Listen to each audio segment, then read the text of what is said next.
it.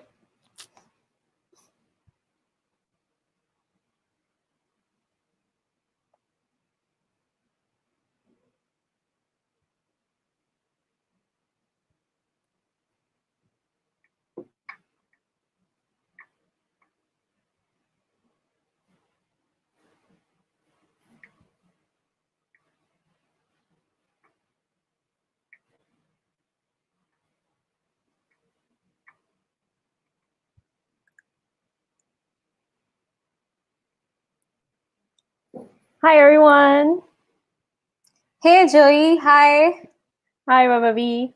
Hi, for those folks tuning in, welcome to the Google Developer Space channel, and thank you for joining our live stream today. So I think before we begin, we are seeing a lot of active comments on YouTube and also Facebook. So I think we have folks joining from Indonesia, Pakistan. Let's see who else we have. I have New Zealand. New Zealand? Oh, awesome. India as well. Hi, everyone. Thanks for joining. We have from Portugal.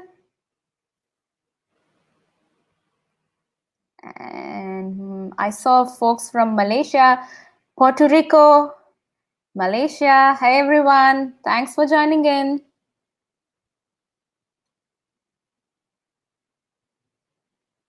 Cambodia. Wow, this is amazing. Oh, this is a very, very diverse crowd. I think the most diverse one we have so far. Okay, so before we begin, let me briefly introduce what we do and who we are. So both I'm Joey, and both me and Wei Wei are from the Google Developer Relations team. Okay, Google Developer Space is actually a platform for developers and startups from around the region to learn, connect, engage, and be inspired. And as part of the developer relations team, we aim to empower and connect the community to our people, program, network, and technologies, be it online like this session or in person.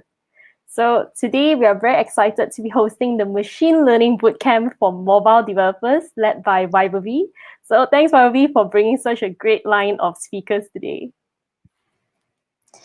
Thank you so much, Joey. Hi, folks. It's nice to see some familiar people joining in as well. And thank you for joining from all across the globe.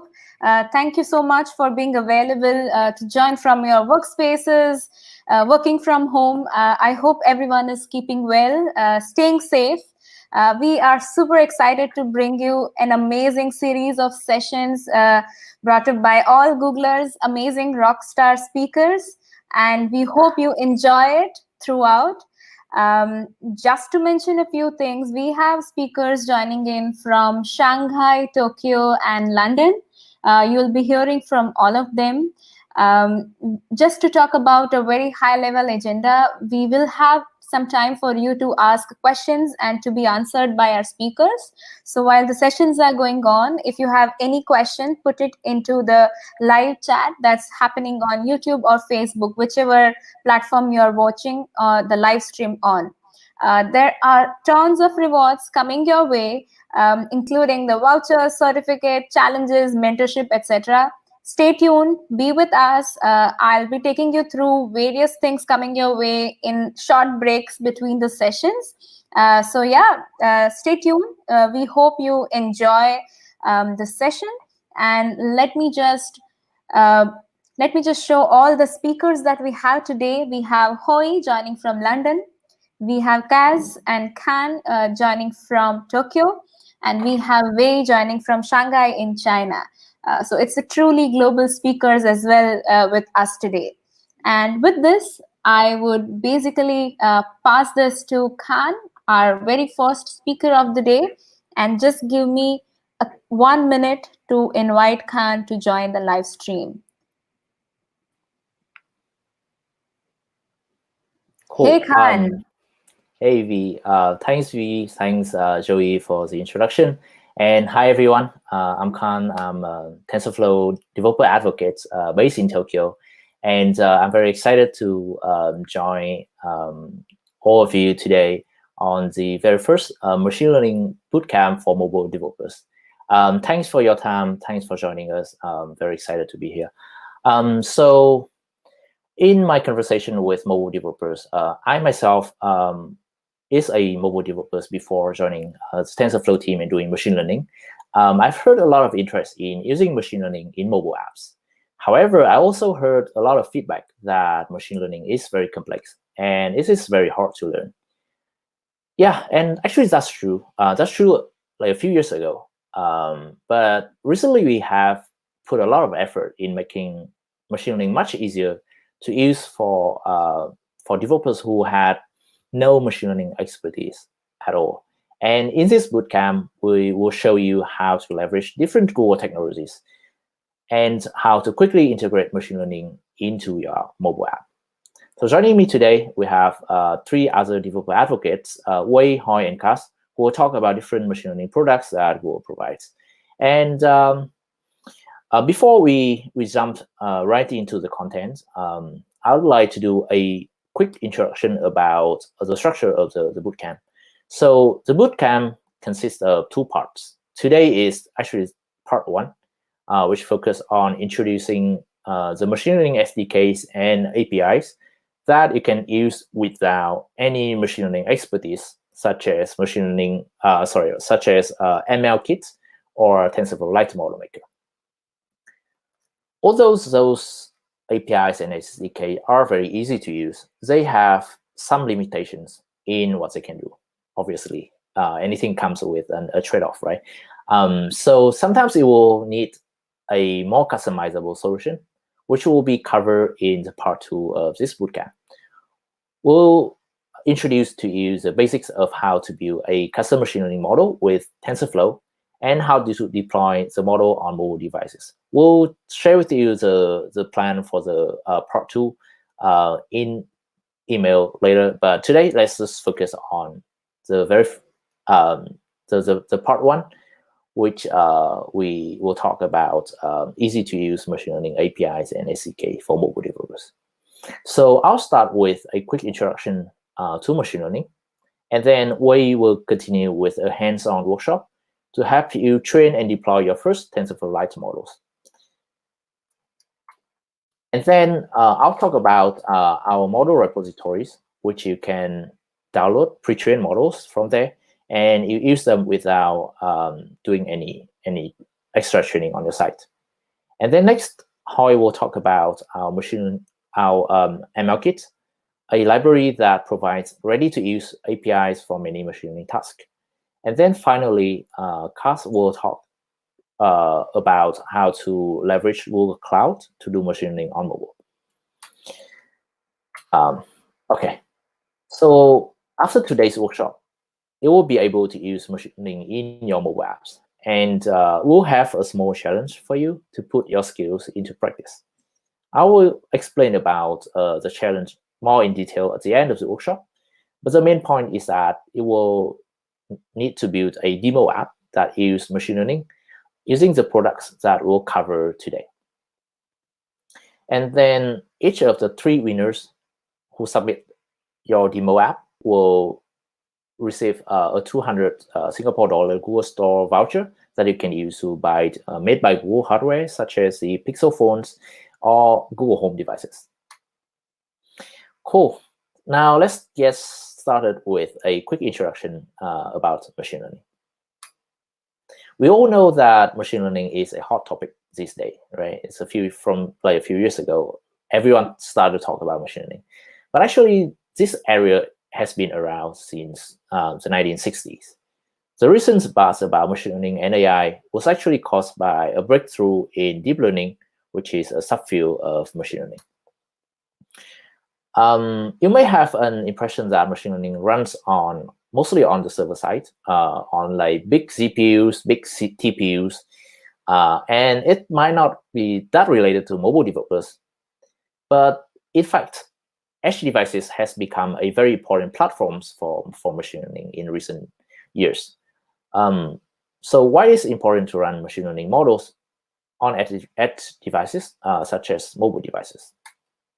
The first reason is latency. So for use cases that require real-time speed, it might run on the device. The second reason is that you can use the machine learning feature, even in offline environment where the internet connection is not available. And the third reason is to protect user privacy, because you don't need to send sensitive user data to the server for processing. And with the ability to run machine learning models on mobile devices, a whole lot of new features has become possible. So let me give you some examples on using machine learning on mobile devices. The first one is a features in YouTube that allows users to try different types of cosmetics. So what it does is it recognizes the user's like the user lips, and then it switch to the different kind of lipstick easily in artificial reality. Another example is Google Translate, which has a features allows you to translate words captured by the image in real time without any internet connection, as you can see in the demo right here. And you can see that all of these use cases that I just showed you, they are clearly impossible without on-device machine learning. And now I hope that with these examples, it started to get a feel of how important it is for mobile developers to start using machine learning. Okay, so what is machine learning actually, and how it is different from traditional programming? In traditional programming, we write rules to tell computers to do things that we want. So for example, if we want to write a program to convert temperature in Celsius to Fahrenheit, then we write a functions that looks like this. And the program will be able to convert from, say, 40 degrees Celsius to 104 degrees Fahrenheit. But in machine learning, we take a completely different approach. Instead of writing rules, we feed the computer a lot of examples, say pairs of Celsius and Fahrenheit data points, and then we let the computer to learn the rule by itself. And then after that, the machine learning model will be able to convert from Celsius to Fahrenheit. I think this must feel very counterintuitive to you, but let me explain why machine learning is necessary. So if you can write the rules, like the Celsius and Fahrenheit case, then probably machine learning is not necessary. And that's correct. But in many cases, the rules are so hard for human to write. And in such case, machine learning will start to excel. So for example, if you need to write a program to recognize different types of flowers, like daisy, rose, sunflowers, and so on, then what are the rules that you will write to do it? Well, I'm not saying that it's impossible to write rules for this particular problem, but definitely it's not a simple rule, right? It will take you thousands of lines of code and maybe a few weeks to write a very, very complicated rules just to recognize a few types of flowers. But with machine learning, this can be done with just a few lines of code. Before we deep dive into the actual code, let me explain again the mechanism of machine learning. So to create a model that can recognize different types of flowers, what we do is that instead of defining the rule, we will feed the computer with a lot of examples to let the machine learning learn the rule by itself. So we'll prepare a lot of flower images and the label which specify what is the flowers is in each image. Then we ask the computer to learn the rules, which is called training the machine learning model. And once the training has finished, we can take the machine learning model and we feed it with new images that it has never seen before. So like different types, new image of the type of flowers that we already teach the machine learning model. And then it will be able to tell you what type of flowers is it. The concept is very simple, right? Now let's put that into practice with some code. We'll use TensorFlow, an open source machine learning framework developed by Google. TensorFlow was first released in late 2015, and it has become one of the most popular machine learning frameworks being used globally. And in the next session, we'll use TensorFlow to train a machine learning model that can recognize different types of flowers. And then we'll use the TensorFlow Lite library to deploy the model on an Android app. And I'll hand it over to Wei to show you how to do it. Thank you so much, Khanh.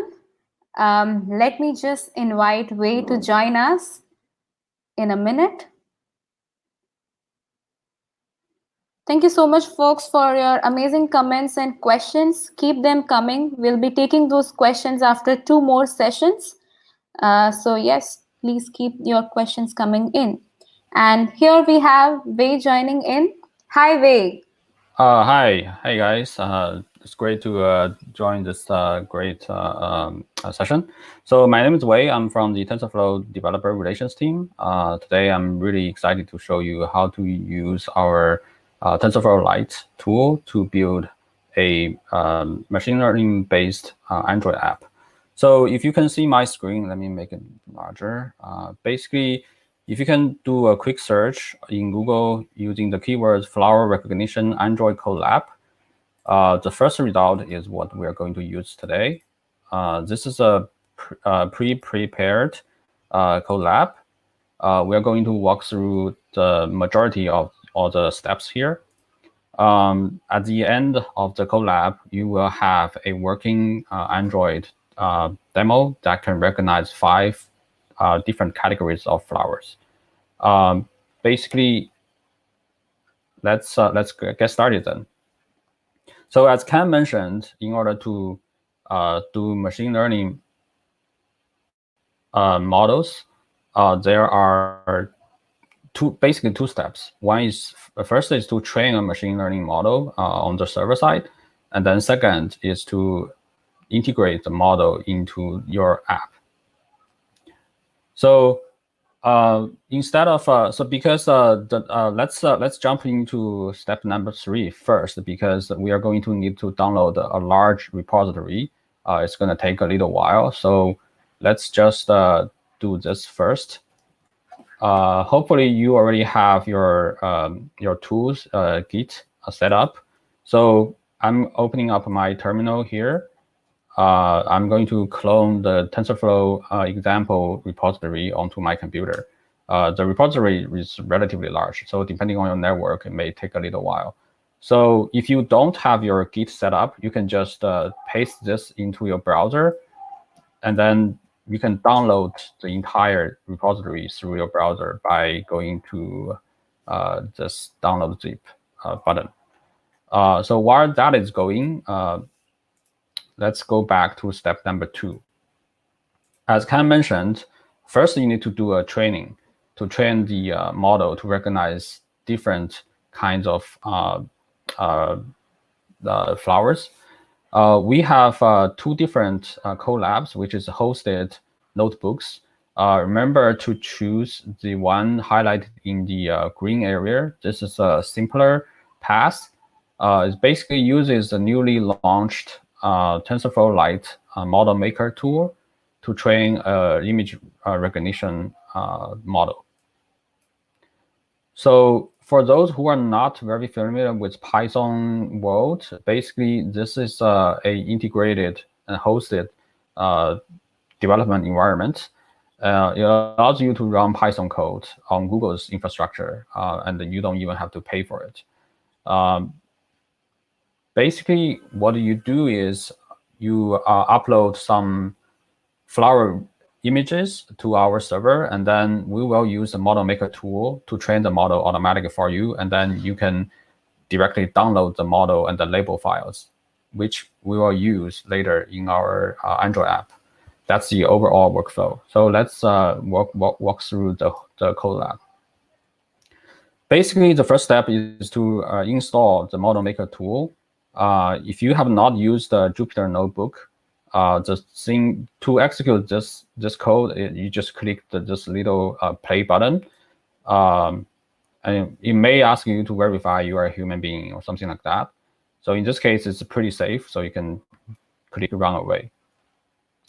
It's going to install a bunch of libraries. It may take a while, but generally it's pretty straightforward. You should not be getting any error or anything like that. And then the second thing is, actually, let me make this bigger. I think some people said it's too small. Okay, hopefully this is large enough. So once we installed all those dependent libraries, we can start importing relevant libraries. I think this should be pretty familiar to most of you. Hey, Wei, sorry to interrupt. Can you zoom in a little bit? I think folks are suggesting to have the fonts a bit bigger. Right, okay. Thank you so much. Sorry for interruption. Is this big enough? Yeah, I think this should be okay. Okay, cool. So now we can execute this second part of the code. It does not return anything, so you don't see any output at the bottom of the block, but basically it just imports a bunch of dependencies. The next thing you do is we need to download some flower image files, and TensorFlow has built-in functions for you to do that. Again, we just click the play button to do that. It will grab a file which has a bunch of different flower recognitions in 5 different folders, as you can see in this image. If you're interested, you can open up the file by yourself later. The download, actually, let me click this.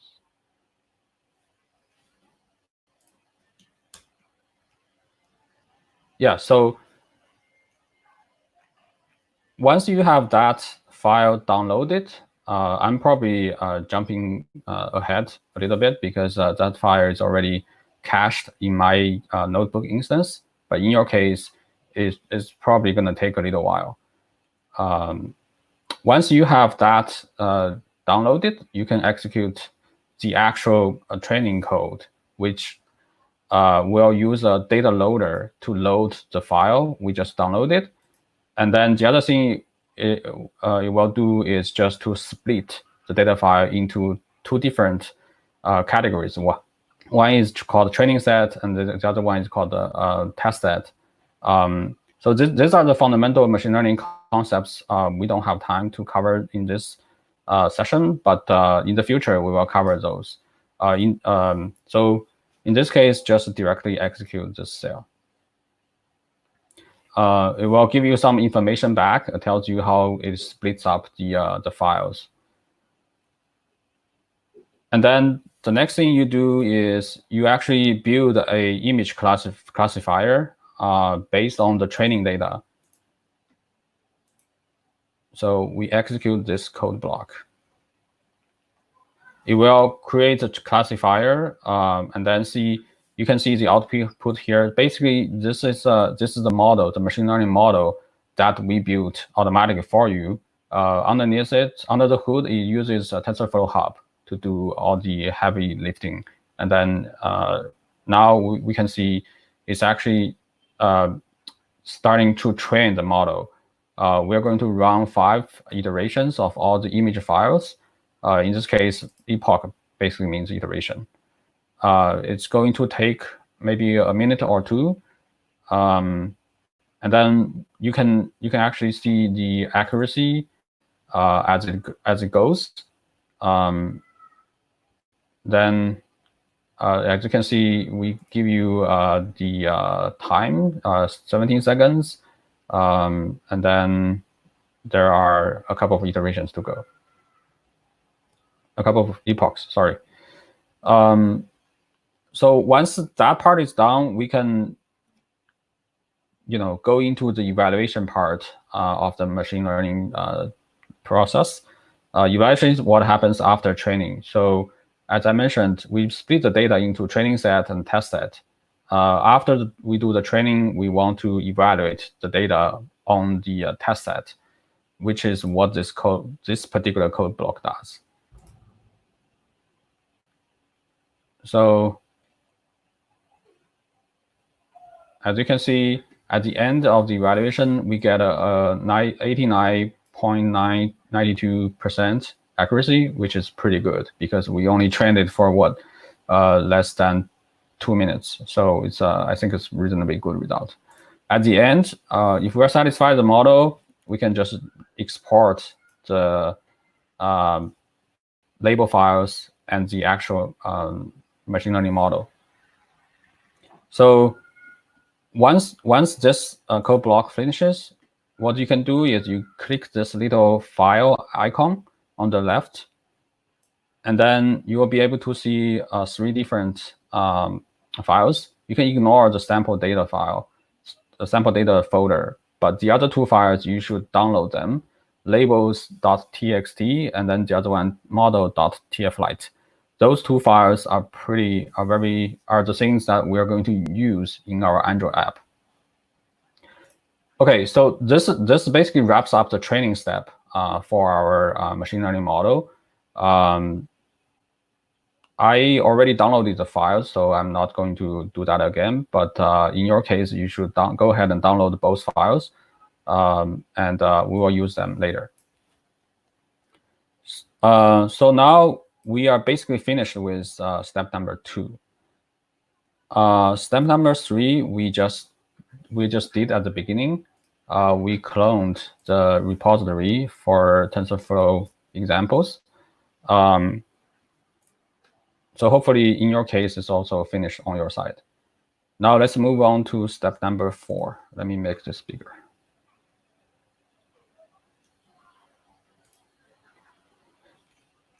Yeah, step number 4 is basically after we downloaded the we cloned the repository, we can now open up the starter project. So we don't expect you to start from the scratch to build an Android app, because that would take too much time. Instead, what we are doing is we build a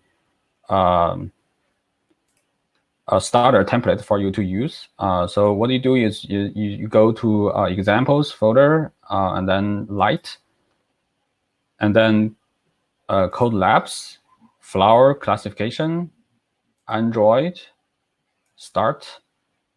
So in the Android folder, there are two separate folders. One is start, and the other one is finish. Start is the one we're going to use, and finish is really the final project that you can use as a reference if you get stuck at any step. So let me open up my Android Studio here. Let me move this out of the way. If you are a Android developer, you must already be familiar with Android Studio. As you can see, when it does the Gradle syncing, it triggers a error right away. Basically, what it says is our modifier is not there. It doesn't exist. So it gives us an error. What you do is you go to the assets folder in your project. This might be a little small for you to see, but if you are Android Studio, if you are an Android developer, you must already be very familiar with the setup. So now let's go find the 2 files we just downloaded from the Colab. I have it downloaded in my download folder. Remember labels.txt and model.tf Lite files. What you do is you just directly drag them into the asset folder. I will ask you whether to move the files there. You can click OK. I'll cancel adding it to the Git repository. So right now, this is the way to do it. In the future, we'll have better ways of importing the model files. The new feature will be launched pretty soon. So once that step is done,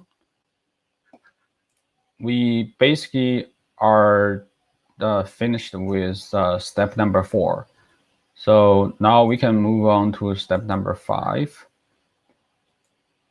actually we already did the very first part of step number 5, which is moving the model file and the label file into the assets folder. So next thing we need to do is just to import the TF Lite and TF Lite support library into our app. So if you are a Android developer, then you must already be familiar with build.gradle. So in this case, as you can see, there's a to-do here. For this part, I'm just gonna copy this file, the code from our Colab, because I don't want to type all this. And then it will introduce all the necessary dependencies.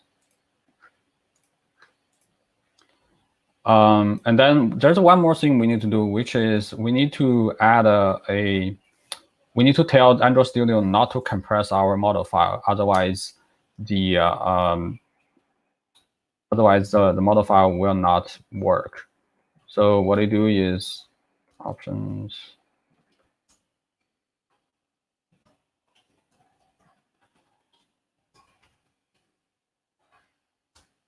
Yeah, so basically just add this AATP options, and then it will Gradle will not compress the TF Lite file. So now we can do a sync again, just to make sure everything works. So this is in step number 5 in our code lab. So Gradle is taking his time. In the meanwhile, we'll move on to step number 6. So in step number 6, basically we are going to work in a Java file. If you go to your okay, so finally Gradle is finished. So we did not have any error or anything like that.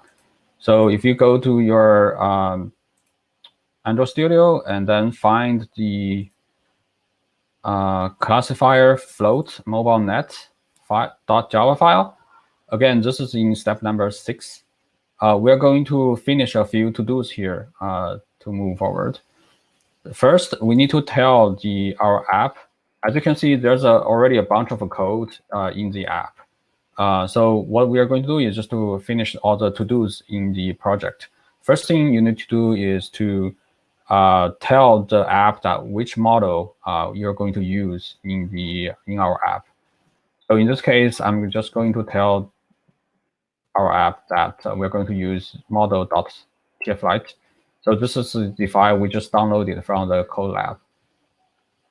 And then we need to tell the app where to get the label files.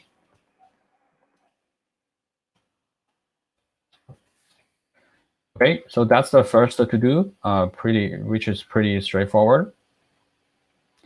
And then the next thing we need to do is to go to classifier.java file. So there's a bunch of to-dos here as well. The first thing you need to do is to define a TF Lite interpreter.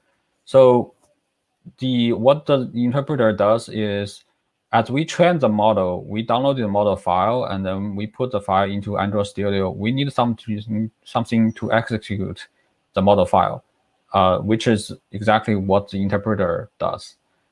So to add the interpreter, it's pretty straightforward. You just define declare a interpreter, and then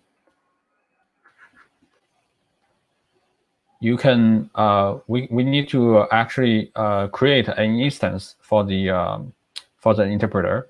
So you can we need to go to the still we're working in classifier.java file. There's another to do, which is create a TF Lite interpreter instance. So in this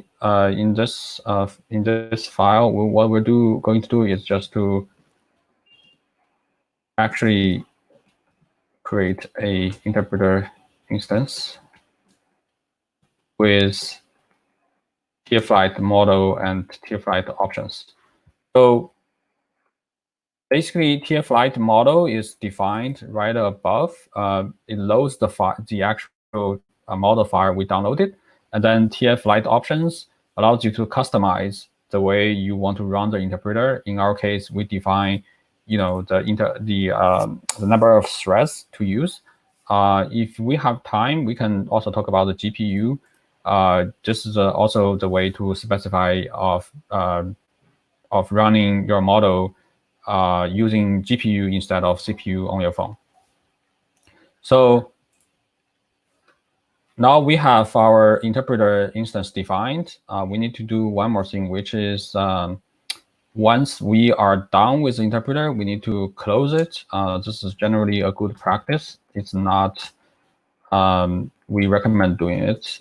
So the way you do it, you just do close the interpreter and then use null, change the TF Lite instance to null. And then that's it. This is step number 6. We are already finished, declaring the interpreter, and then we can close it after we are done with it. And then that's step number 6. Now, step number 7, which is the actual meat of this whole collab, it allows you to run the TensorFlow Lite model. Basically, we will continue to work in classifier.java file. We need to find the other to-do, which is to define an image processor. Let me find that right here. Okay, so what this does is basically when our app will use the camera to capture an image, and we'll do some pre-processing for the image file before we feed the image into our machine learning model. So this is a very common practice because generally a lot of inputs needs to be pre-processed. You don't want to work with the raw inputs. So if you have worked with image files before, it's actually not that easy. To simplify users' workflow, we have created something called the TF Lite support library, which provides basic functionalities for you to manipulate different images. So the way you do it is you first create an image processor, and then you can add different operations to that image processor, and then what does the right job for you. So we're going to show a few processing operations.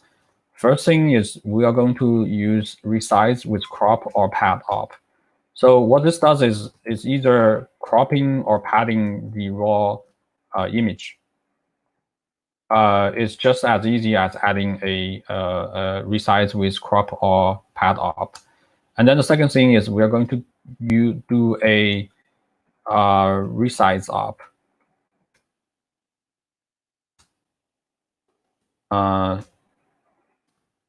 So in this case, resizing means stretching or downsizing.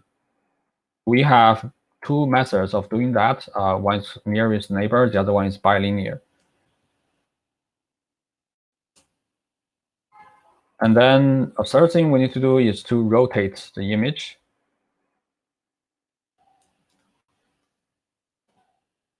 Rotate 90 degrees.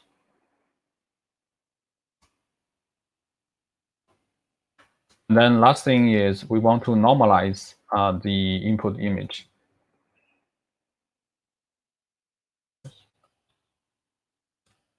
And then we can finish building the image processor. So we already have this built. Okay.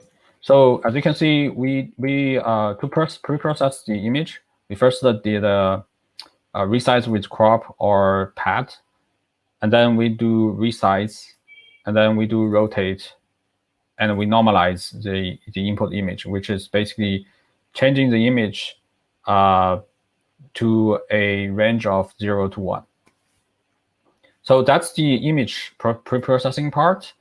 And then the next thing we do is actually running the interpreter, because we already have the interpreter defined. We already pre-processed the images. Now we're ready to actually run it. So let's find the to-do that actually allows you to run the interpreter. It's actually pretty easy. You just use TF Lite interpreter, and then you call the method run. You will take the first parameter, which is the byte buffer generated from an image buffer. And then we also need to specify the output, which is the label probability. Rewind. So this one line basically just runs the interpreter for you. You give it the input byte the buffer, and then it will fill up the output buffer for you. And then one final thing we need to do is to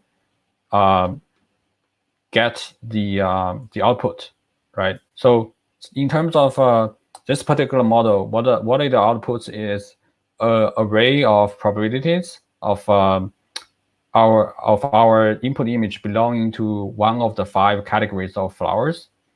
So in this case, we need to get out of the mapping of label and the associated probabilities. So in our case, we'll just do we'll first define the label probability, and then we can use a convenient utility called tensor label. And then we can associate the label with the probability processor. And then we can process the output buffer.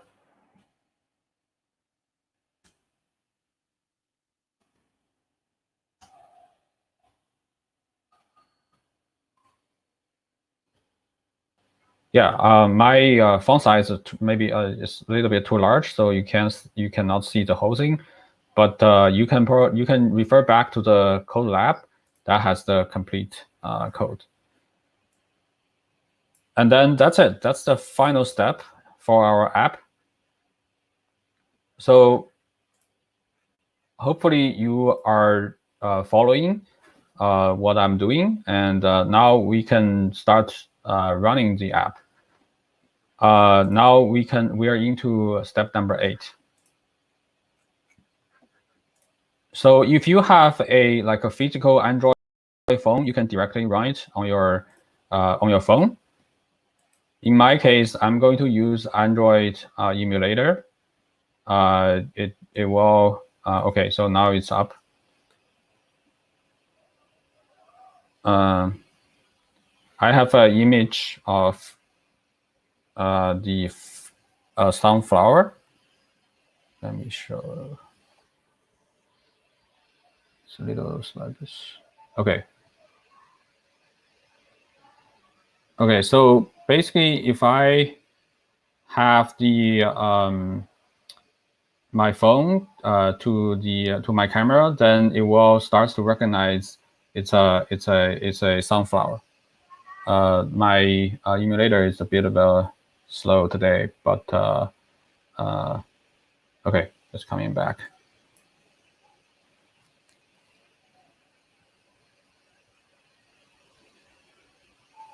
Let me make it bigger. It's really hard to operate this phone.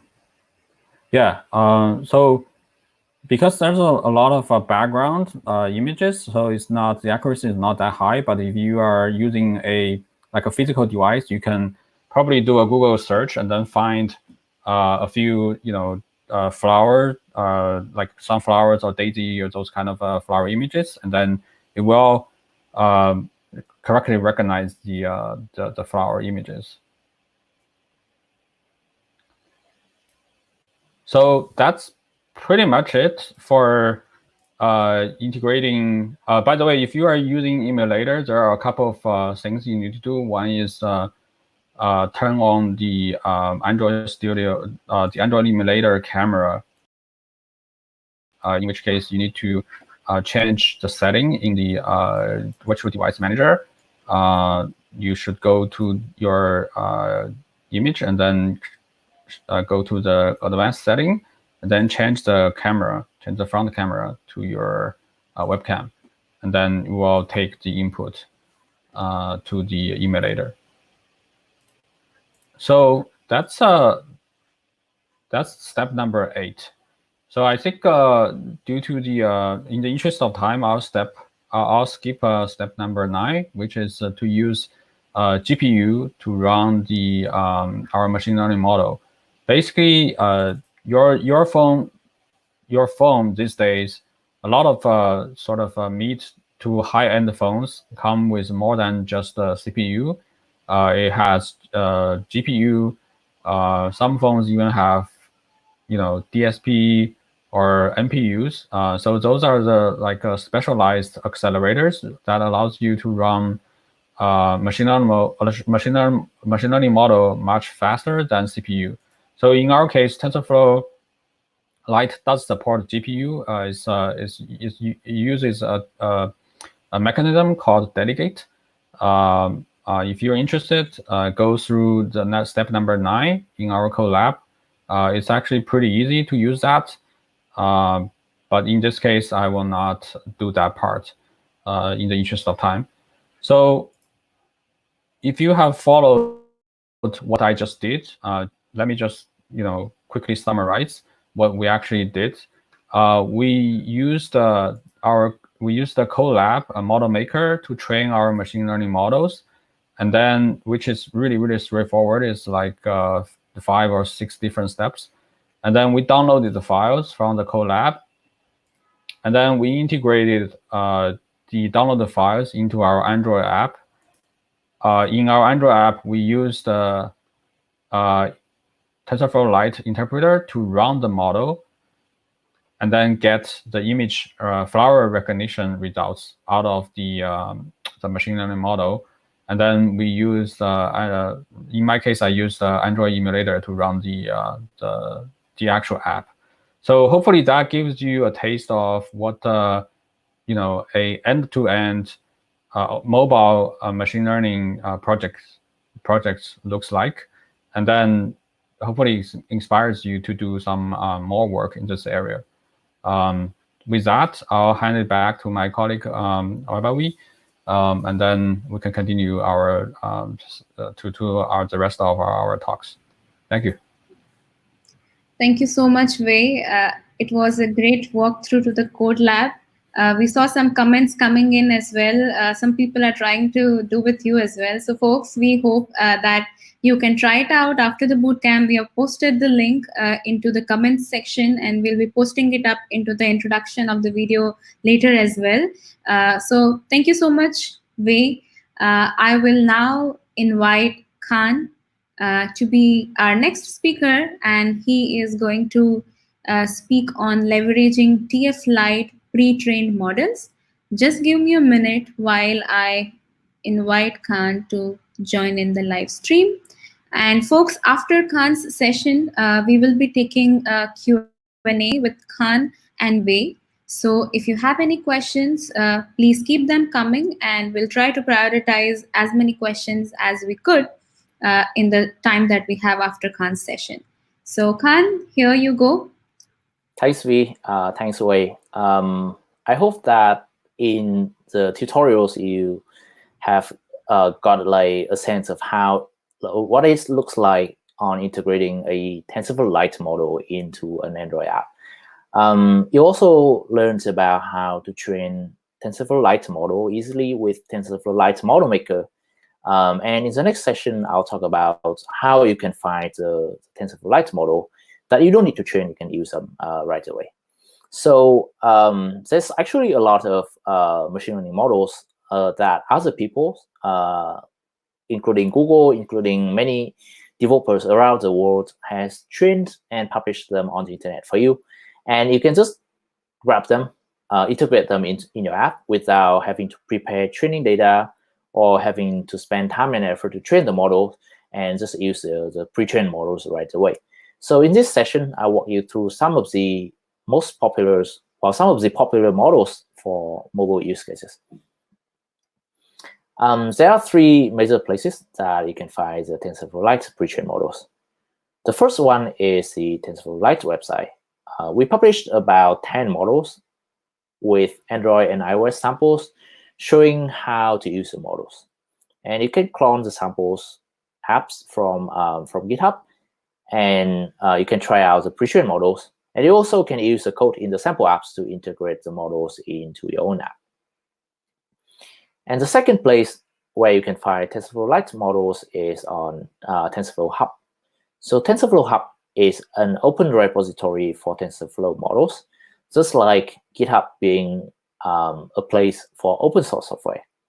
So you can find pre-trained models not only from Google, but also from developers around the world in TensorFlow Hub. And yet another place to find TensorFlow Lite models is in a GitHub repository called Awesome TF Lite. This is a community-run repository that collects TF Lite materials, not limited to just pre-trained models, but also sample apps, tutorials, and so on. So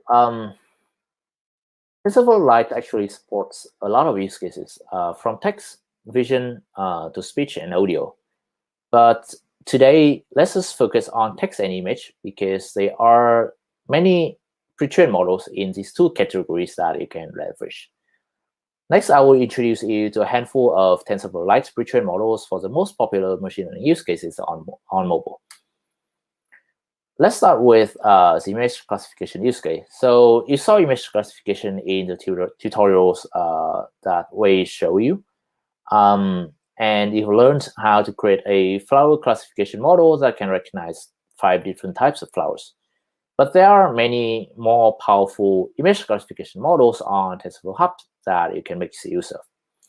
There are models to recognize up to 1,000 types of birds, or over 2,000 types of plants, or more than 1,000 types of insects, or fungi, and so on.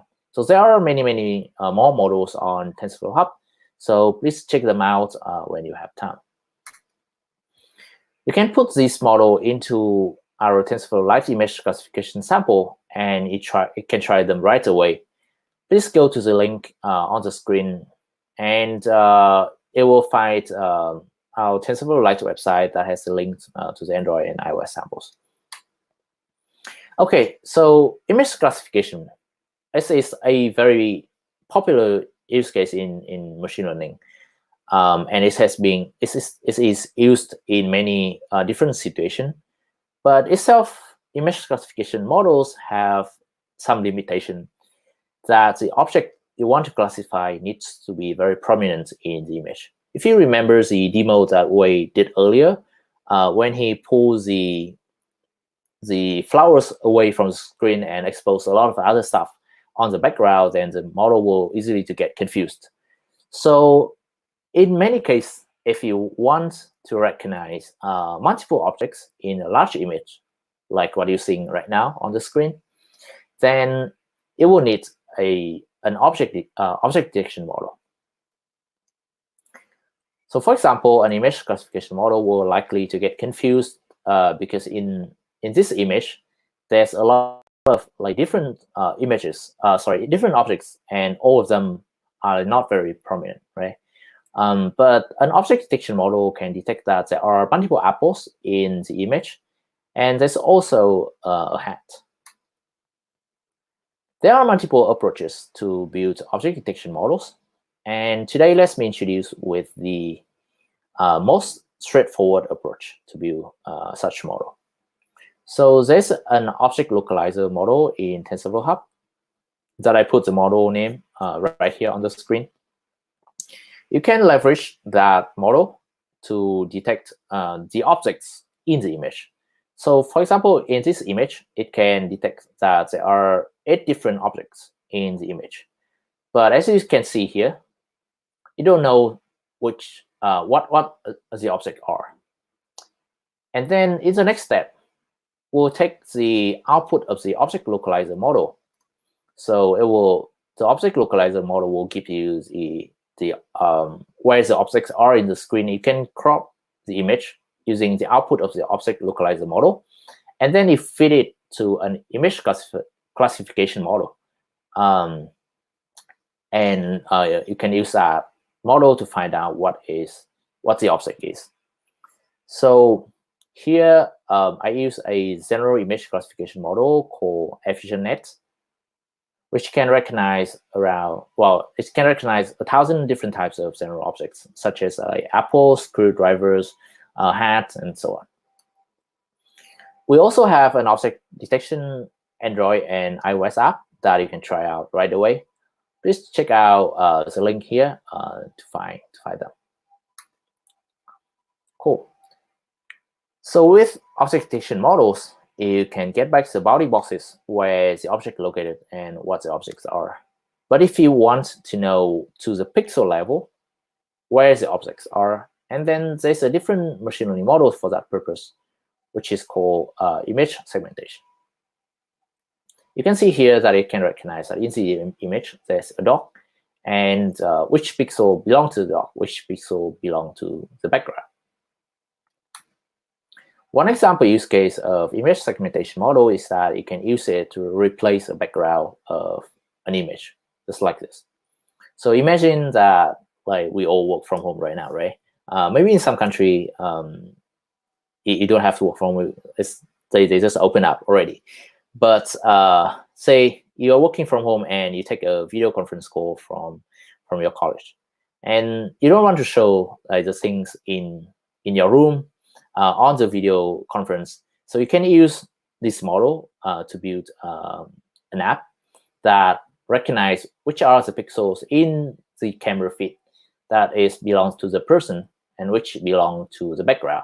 And you can just easily replace the background with some nice photo so that your rooms won't show up on the video conference call.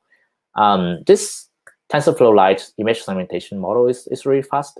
It can run almost in real time, and you can use them definitely on a camera feed. Cool. We also have a Android and iOS sample apps for image segmentation on our website. Feel free to check them out and try it. Okay, so the last computer vision models that I would like to introduce to use today is style transfer. We have a style transfer pre-trained model on TF Lite website that allows you to take any artwork like this and apply it and extract the styles of the artwork and apply it to any photo or any image to make the image look like the artwork, like you can see on this in this example. We published the pre-trained models on TensorFlow Lite website together with the Android and the iOS samples, so check it out. And the Google Arts and Culture apps also has a style transfer feature in the apps that actually use TensorFlow Lite. You can also download the app from Play Store and play with it to get a feel of what it is with machine learning, on-device machine learning. It's really fun. Okay, so other than computer vision models, we also have several text models. And the first text model I'd like to introduce to you today is a sentiment analysis model. The model can take a body of text and it detects if the sentiments of the text is positive or negative. So for example, if we feed it with a text saying, "This is the best movie I've seen in recent years, strongly recommended," then the model will be able to tell you that the text sentiment is positive. But if you feed it a text saying, "What a waste of my time," then it will tell you that this is a negative sentiment. So we also have an Android sample apps that demonstrate how to use this model, and you can check them out from this link below. And the second text model I would like to introduce to you today is a question and answers model. So given a body of text and given a question, then the model will be able to give you to find the answers to the question in the context of this input. So for example, if we fit it a text here saying, like, talking about the chemical properties of oxygen, and you ask it what is the oxygen atomic numbers, then it will be able to find out that the answer is in the context, and the answer is it. And we also have iOS and Android apps demonstrating this Q&A model, so please check them out. Cool. So that was several pre-trained TensorFlow Lite models for major on-device machine learning use cases. And I hope that it gave you some insight into what is possible with on-device machine learning, and it also motivate you to learn more about it. And to finish my session, I would like to do a quick demo with the Google Arts and Culture app, one of my most favorite use case for on-device machine learning. Okay, cool. Yep. So let me switch to my my phone. So this is a Google Arts and Culture app, and you can find the features just here. What it does is, like, you can take a photo, and then you choose a style that you want to convert your photo to. And you'll see that here I have my photo in an art style. I can do another one. Yeah. The nice thing here is that everything here runs on the device. So none of my image was sent to the cloud for processing. So it also can save you server cost, because it runs on the user device. And it also protects the user's privacy, because no data from the users is being sent to the cloud. Okay, so to conclude our section today about TensorFlow Lite, so TensorFlow Lite is the Google foundation for using machine learning in mobile. In the next session of today's bootcamp, you'll learn more about ML Kit and Google Cloud, which provide tools and APIs to make it even easier for you to train and use TensorFlow Lite models. And before we go to the next session, we'll spend a few minutes for Q&A. Thank you so much, Khanh. Thank you so much for an amazing session. We have a lot of questions for you and Wei, so I wouldn't spend any more time talking. And since we have a lot of people eagerly waiting for the questions to be answered, let me just take a moment to add both of you in, and then we could just take the questions. So here we are. Okay. So I'm just getting the questions from the list. We have a lot of questions, so let's see how many can we answer.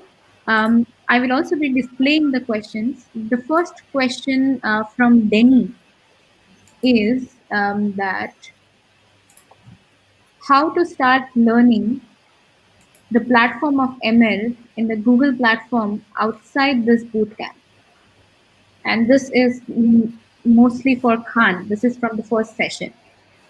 Yeah, so we have a TensorFlow courses, multiple TensorFlow courses on Coursera that is really high quality. I recommend it to you to take it. We'll put the links on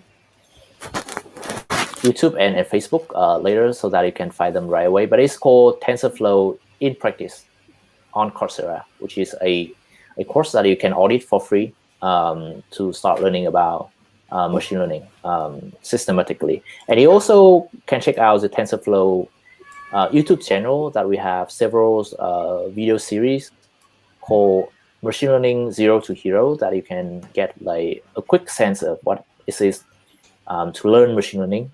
And once you feel that you are very motivated to learn more, then you can check out the Coursera course. Okay, thank you so much, Khanh. The next question is also for you, and the question is from Veena.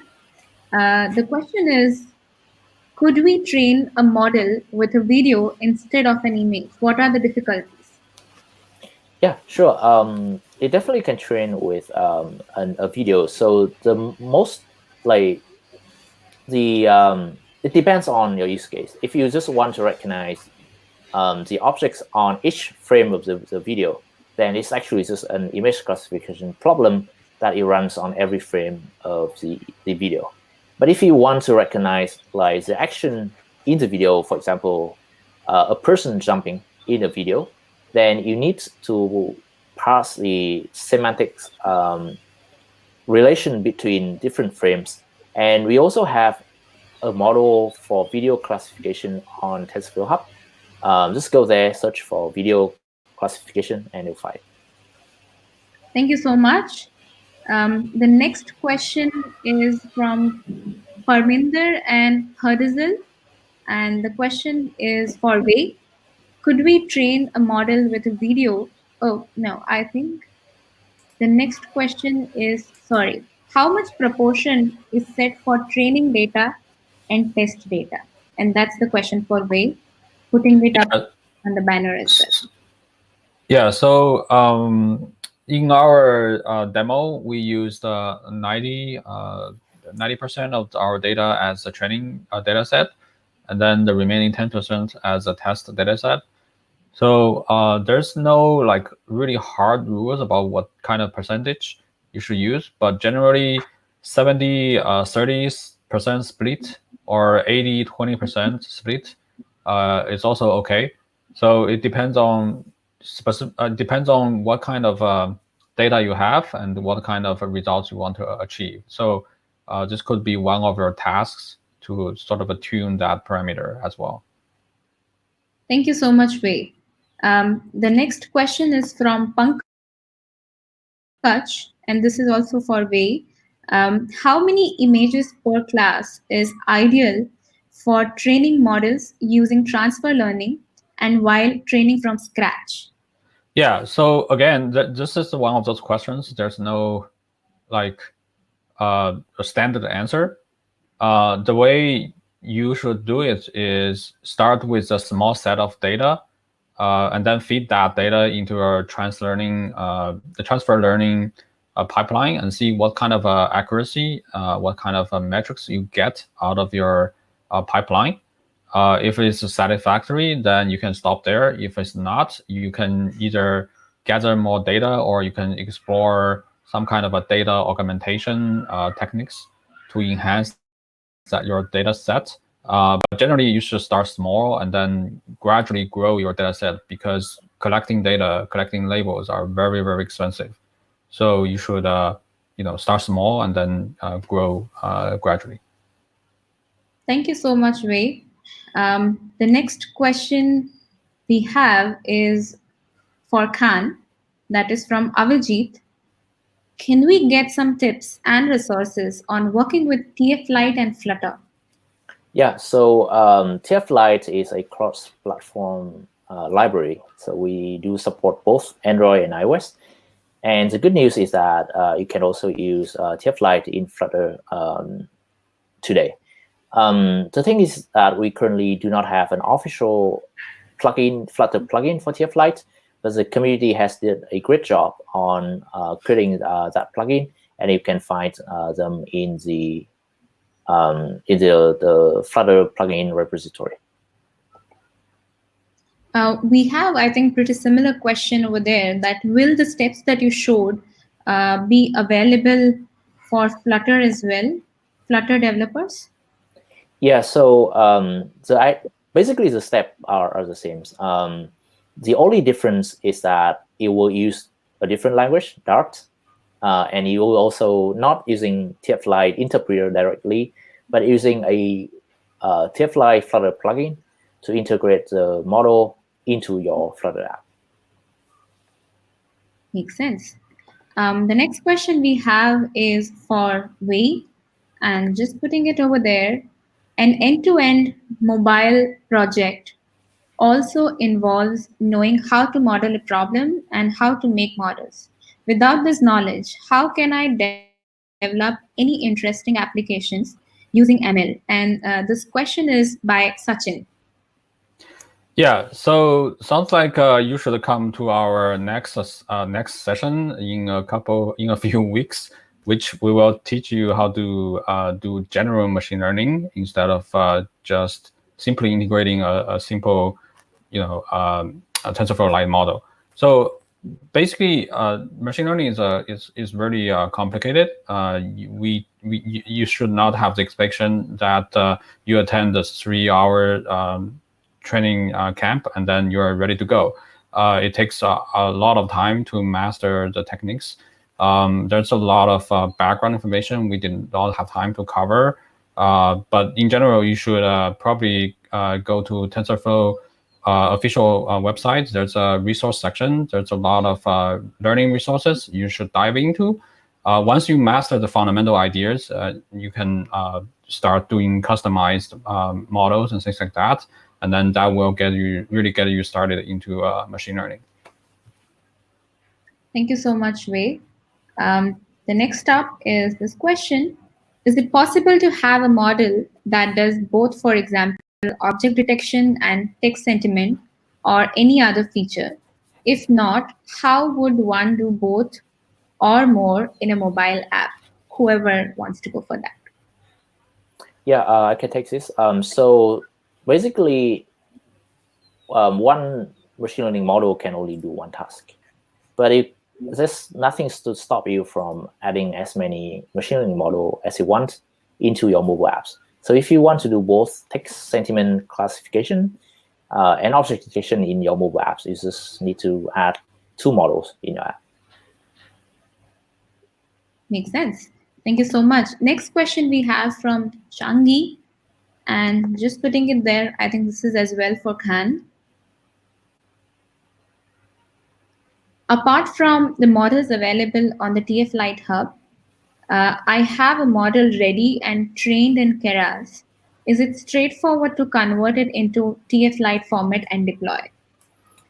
Yeah, actually that is very straightforward. And we do have another code lab that you can go onto codelabs.google.com and find train a handwritten digit classifier code lab, and it will show you how to do exactly the things that you ask. And also we'll cover that in the part 2 of the bootcamp that will be coming in a few weeks. Thank you so much, Khanh. I think we still have a couple of more minutes to take few questions, so I'm continuing. Are there obstacles to classifying data in the form of images using TensorFlow? For example, it takes a long time for the training process. I'm not exactly sure what this question is asking. Yes, I mean, sometimes it takes a long time and takes a lot of resources to train a model. But if you have like a reasonably strong GPU and then your data set is not like really like more than 1 terabyte, it should work. I hope that answers the question. If not, maybe you can ask in the comments section again. Thank you so much, Wei. One more question here, and that goes here. What architecture do you use for the model? Can TensorFlow Lite implement all kinds of architecture of ML or deep learning? So in my demo, we used the MobileNet V2. That's the default option in Model Maker. You can use EfficientNet, and yeah, you can switch the model as well. If that doesn't satisfy your needs, you can build a customized model and then use TensorFlow Lite converter to convert it. There is not just one word of caution, which is not all the TensorFlow operations are supported by TensorFlow Lite. So sometimes the conversion will fail, but there are workarounds around that. In general, TensorFlow Lite is built with the flexibility and robustness in mind. So you should expect a large number of models that can be used in TensorFlow Lite. Thank you so much, Wei. We'll take one last question before we move next, and that's this one from Yusuf. Can I use a model from TF Huff for commercial use? I can take this.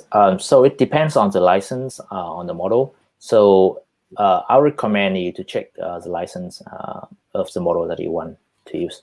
I think many of them are licensed under something that you can use in commercial use case.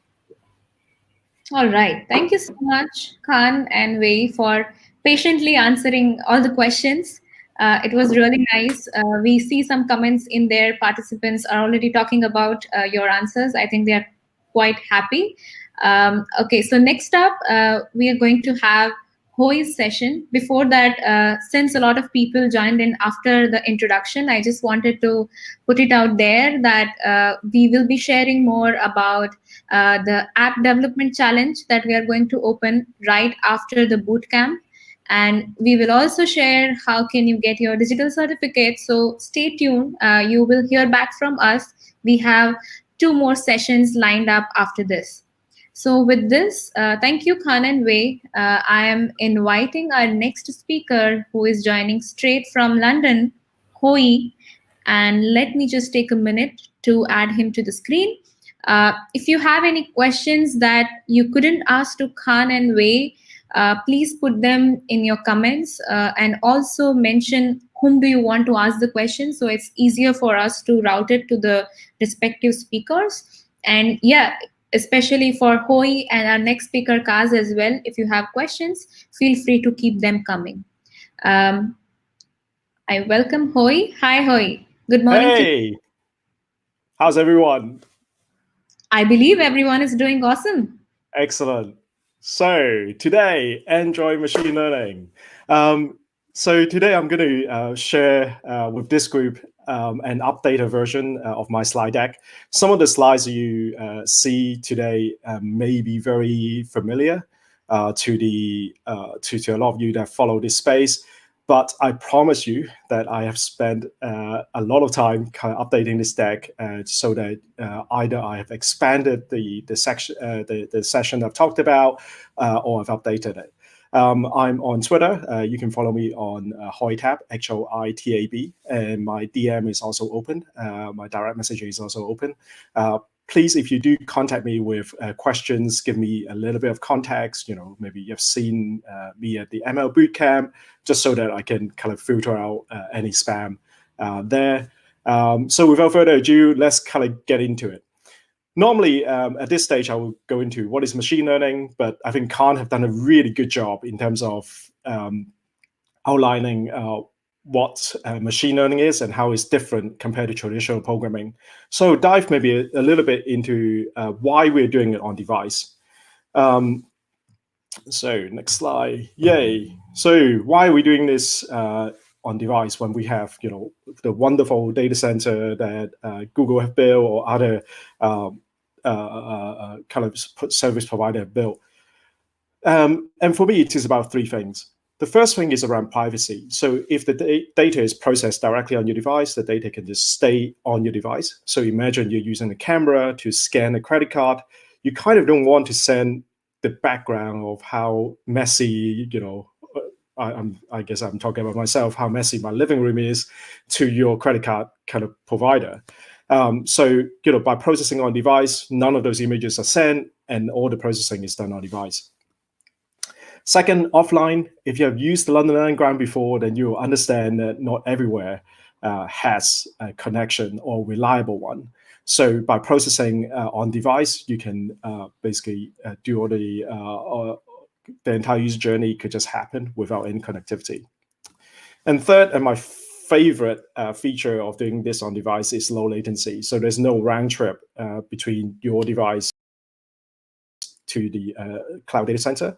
And as a result, what you can deliver is a live experience where you can give direct feedback to the user that they can react to. And that really enables kind of new types of user experiences, as we may see kind of in a bit. So in today's talk, I'm going to talk about 4 different areas where we have a lot of tooling for developers or program managers or designers. So the first area that I'm going to go through is going to be around design, and I'm going to go to talk a little bit about the different Android platform API that you may find useful. And then I'm going to go to MLKit, which is the Google machine learning turnkey solution. And then finally, I'm going to talk about some TensorFlow tooling that is available to Android developers. So first of all, design. Many of you might have seen the People plus AI guidebook that we have launched at Google I/O 2019. And today I'm going to do a little bit something a little bit different, which is to do a little bit of diving into one of the sections to just give you a flavor of what is available in this guidebook.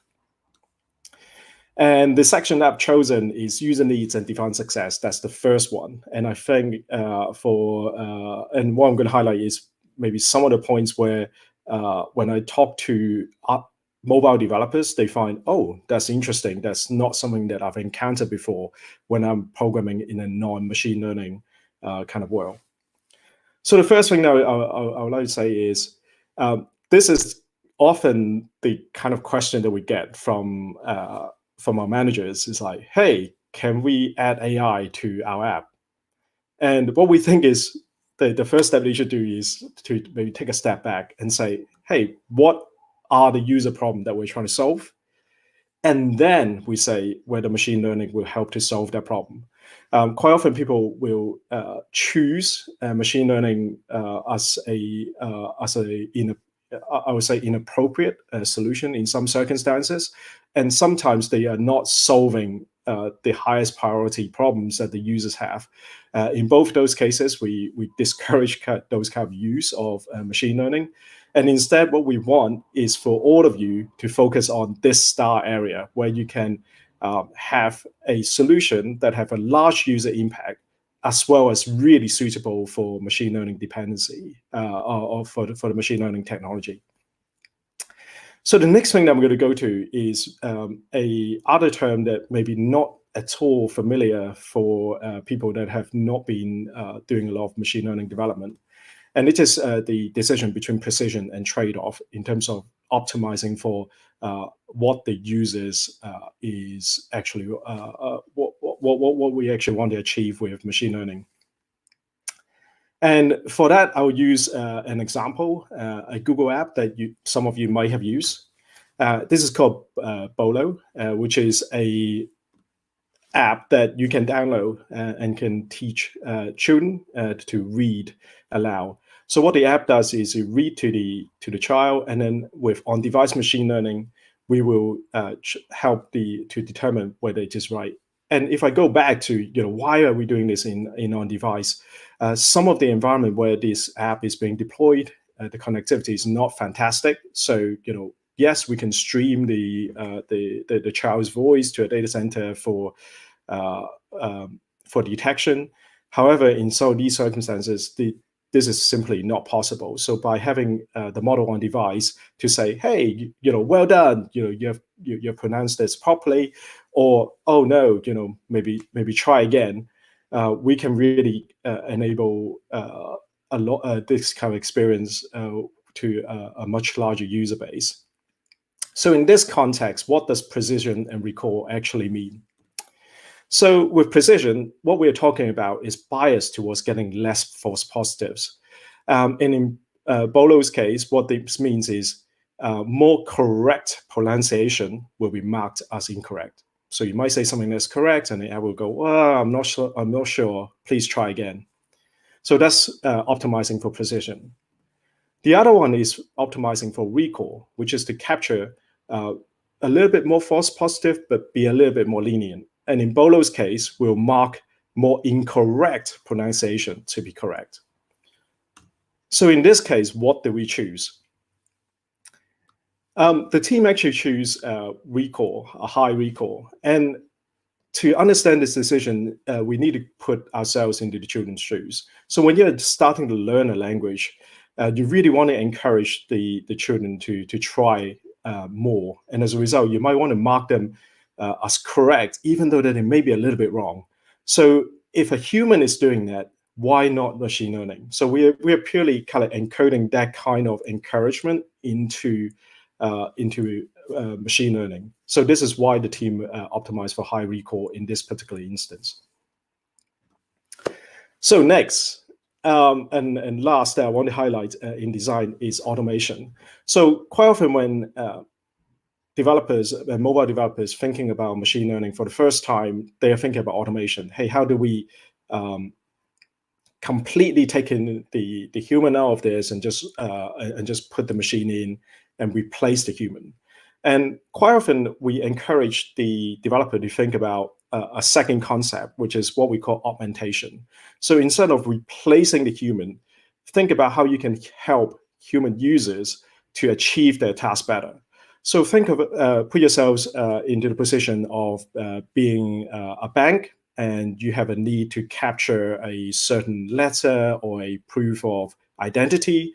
And what you want to do there is to say, hey, is the picture actually focused? Can you actually read what the user is taking a picture of, in terms of the letter or the identification document that they have scanned?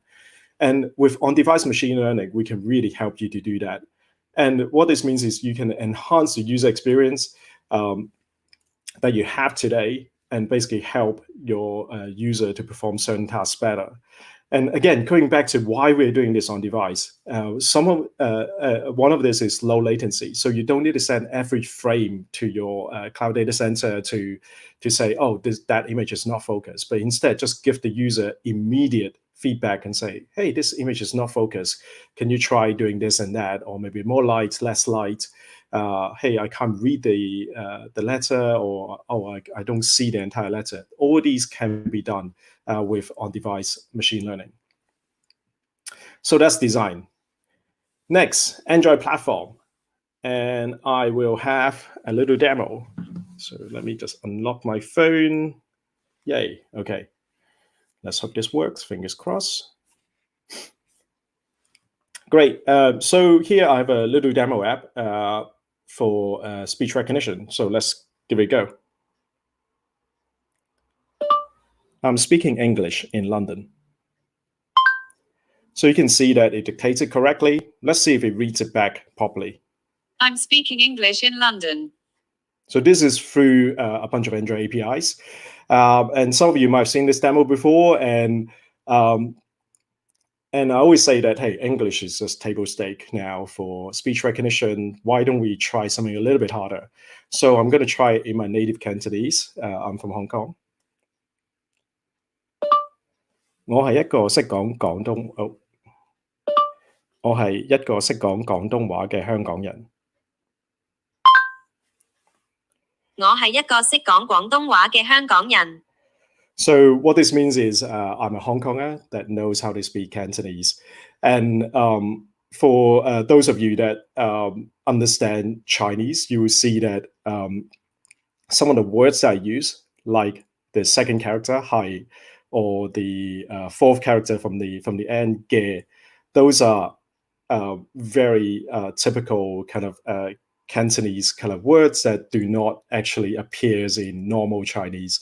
So this is fully customized for Cantonese use, not just kind of other dialects of Chinese like Mandarin.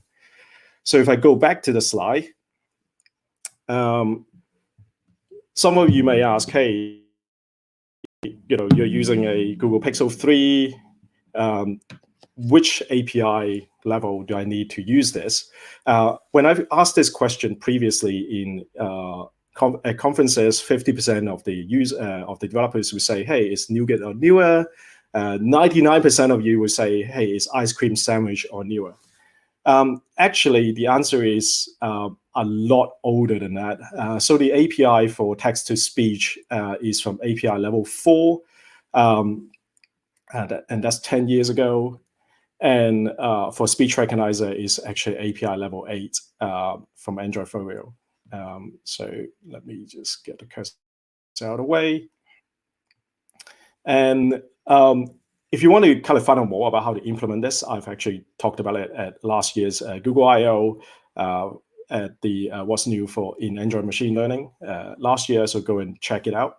But one thing that I do want to highlight is that in speaking intent, you can put in the exact language that you want. And I know that for today's audience, a lot of you do not have English as a native language. So here I just want to really highlight this option so that you can try this out for your particular language. And given that Cantonese, which is spoken by about 7 million people in Hong Kong, is supported, we do have a very wide range of language support here. So please do try it out. Next, camera. So a lot of things that both Wei and Khanh have shown you is related to kind of image import. So a lot of you would be interacting with the camera APIs when you are dealing with machine learning. And one of the first thing that you'll hit is something like this. Oh, you just download a sample, and in the code it would say, a little bit of warning. This camera API has been deprecated. So what I'm showing on screen here is Camera 1 API, which has been deprecated since API level 21. And Camera 2 is the latest API that you should use, but it is very hard to use. I actually tried myself, and the sample for Camera 2 is 1,000 lines of code. In addition, you also need to deal with a lot of a variety of devices, because Android have a lot of choices in hardware. And as a result, as a developer, you need to deal with a large variety of hardware in the user's hand. So what do? So last year at Google I/O, we introduced CameraX, the Android Jetpack library, and it's really built with 3 things in mind. The first thing, and the most important thing for me, is the ease of use. It's so easy to use, just like Camera 1. Second is focus on device compatibility, and it supports a wide range of devices and a lot of common codes as I'll run you through. And it supports 3 types of use cases: preview, image capture, and image analysis. And given today is the machine learning bootcamp, I'll focus on the last one, image analysis. So first, import. The first thing you will notice is that we're now in beta 3. So what this means in Jetpack land is that this is now ready for production, and APIs are frozen. And there are 3 steps for you to get image analysis working. The first step is to create the image analysis use case. And I just want to highlight that you can specify a target resolution. Although something to note is that what the CameraX API will choose is basically the closest one possible. It is not a it may not be exact resolution that you'll get. So if you need to resize the image before you run your machine learning model, you still need to keep that step. The second one that I want to highlight, and this is really hard to do before CameraX kind of comes along, is that you can have different strategy in image analysis. So you can analyze every single frame, or let's say you got frame number 0, you run your process, and then in the meantime, maybe like 100 milliseconds has passed, and now and you don't want to kind of analyze frame number 1, number 2, number 3, number 4, but just the latest ones. So let's say frame number 10. With this, you could just say, hey, just give me the latest ones, over the ones that I was doing processing on, and just send me the latest one, and to keep essentially your image processing pipeline smooth. This is now super easy to do. You could just say image analysis strategy, keep only latest. So after you've defined your analysis use case, you then set your analyzer. And 2 things to highlight here. One is this is where you should put your machine learning code. And because we use a strategy keep only latest, it's really important for you to close out the images after your analysis so that the next frame will be sent to your analyzer. I often make this mistake of missing those and then just go, oh, the CameraX routine only run this once and it didn't run it for the second time. What happened? And it's because I didn't close the image properly. So just be super careful with this one. Otherwise, your analysis will run once and you wouldn't get a second frame. And after you have defined your analyzer, you just go ahead and attach it to the lifecycle, and it's done. So what else is new? All these are beta APIs that have changed since Google I/O last year. So what else? The second thing that I want to go through is the preview view. So quite a lot of you will have a preview in your app because you want the user to be able to see what they're pointing at. And to make it super easy, we've now created a new view component called preview view. And the first thing that you'll notice is that it is unfortunately in alpha. So some of the APIs that I talk about today will change. But as you see, it is a super powerful kind of set of APIs.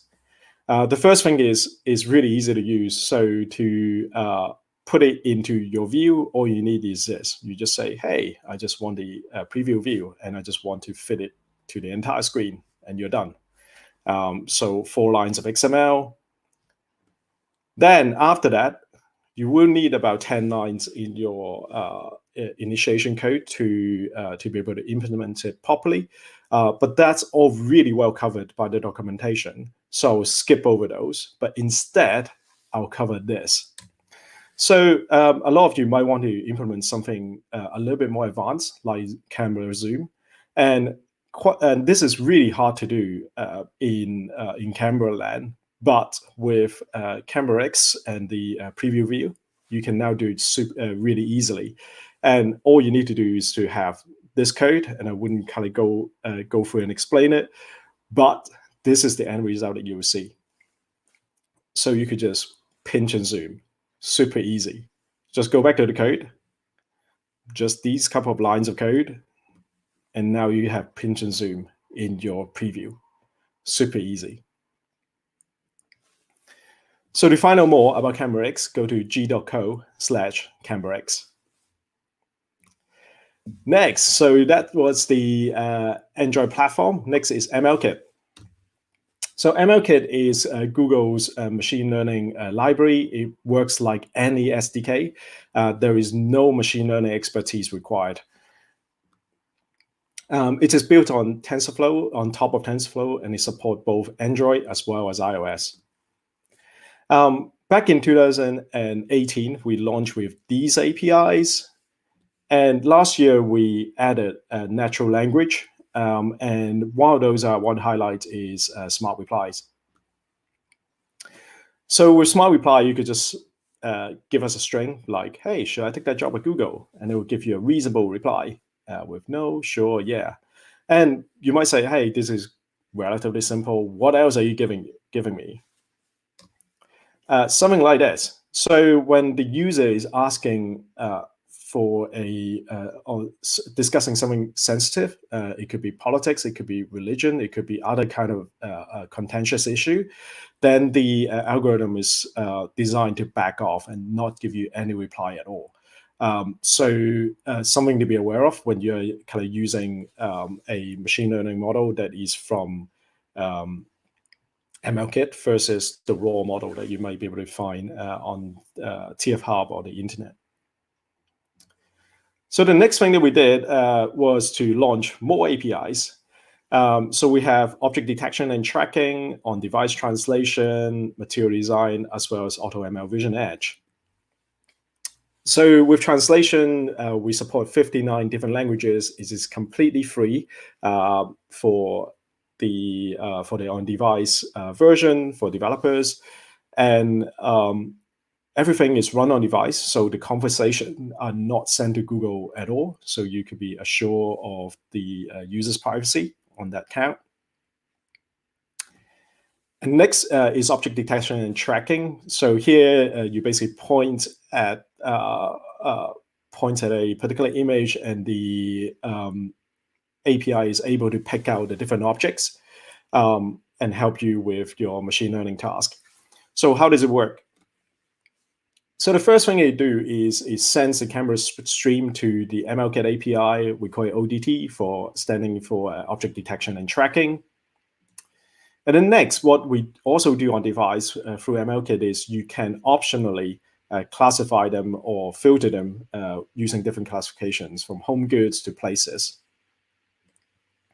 And in this particular example, we actually send it over to Google Cloud to do a visual search, and it comes back with, hey, what are the different products that looks like that, and then also maybe other information like inventory. And since today we are talking about on-device machine learning, another way that you can implement this is this. So instead of sending the image to the cloud, you can also have a on-device model that runs and classify the object on the device itself. So what are the different trade-offs? For some use cases, such as diagnostic of plant diseases, it may be appropriate to have the model on device, because in rural areas, in whatever country, you might have a low connectivity kind of bandwidth, etc. So it may be really good. It may be really suitable to basically have the model on device. On the other hand, if you are dealing with shopping, for example, you need to connect to your data center for inventory kind of data anyway. And in addition, your inventory kind of changes all the time. So it may be more appropriate in those cases to use the cloud solution so that you can keep those things updated. And kind of coming back to the on-device scenario, one thing that we do support is AutoML Vision Edge, but I'm not going to talk about it. Please pay attention to the next session where Kaz will take you through in detail how to use AutoML Vision Edge. So the last thing that I want to highlight on MLKit is there are MLKit showcase apps on GitHub. So you can go to those and download, and they follow the material design guideline for machine learning.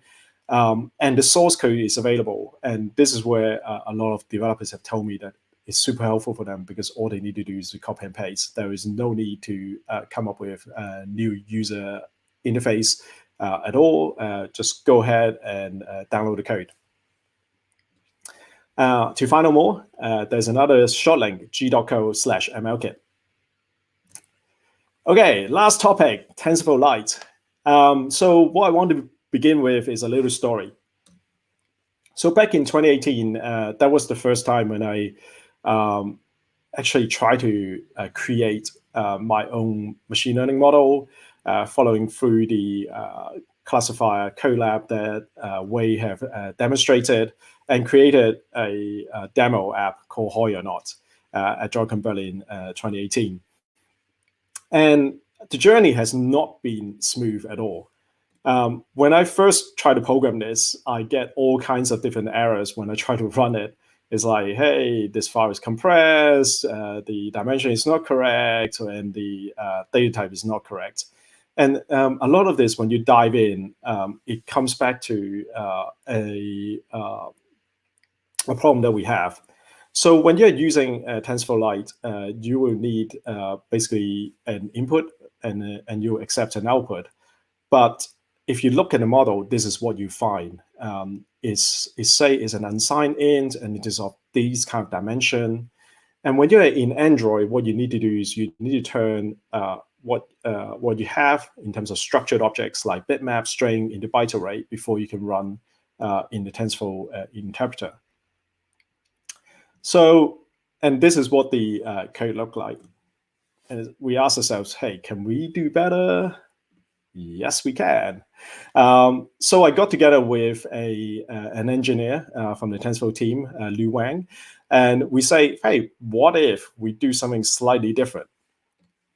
What if we put a little bit more information into the TF Lite file that describes what it actually is, instead of just the tensor dimension?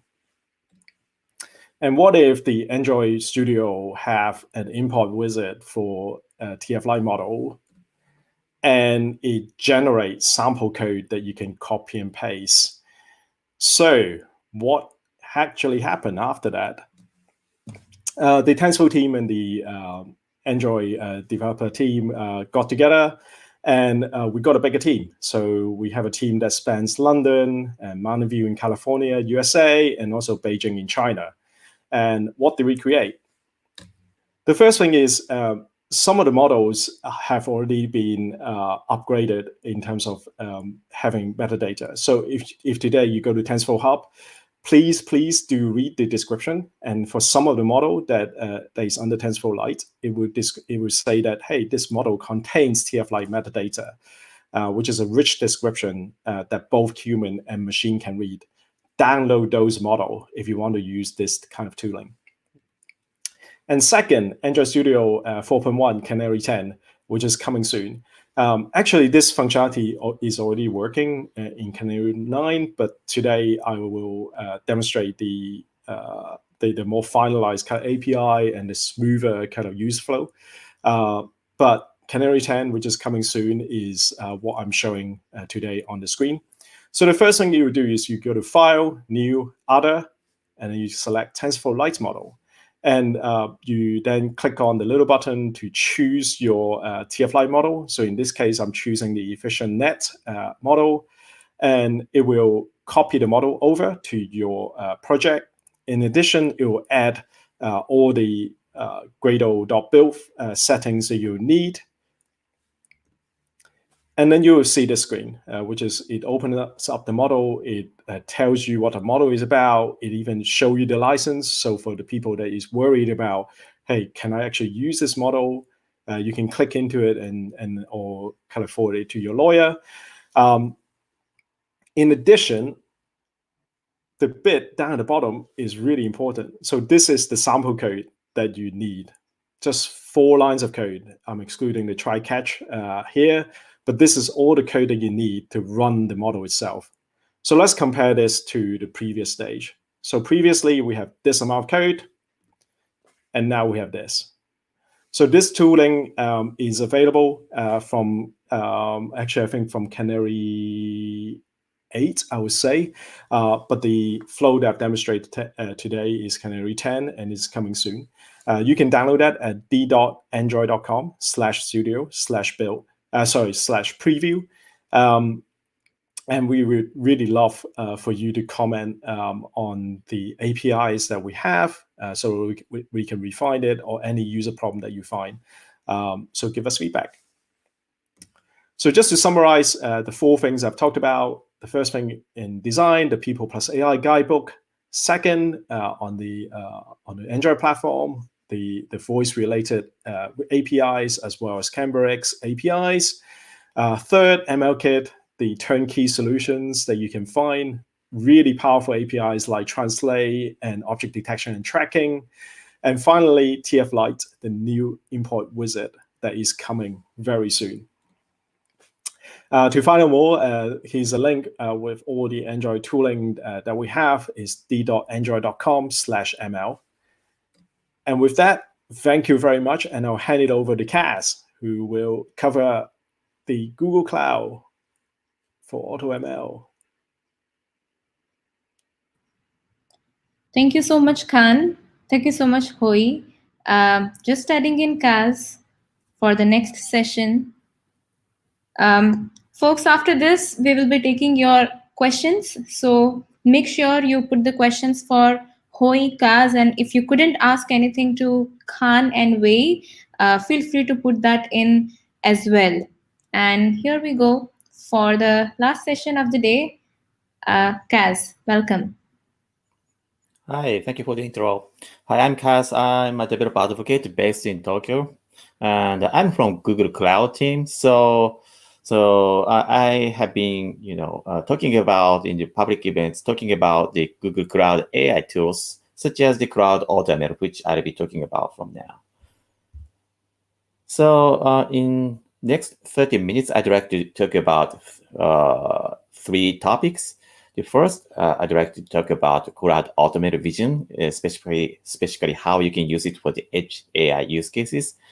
And also, I'd like to show what is HTTP and Coral and how it can be used with the AutoML.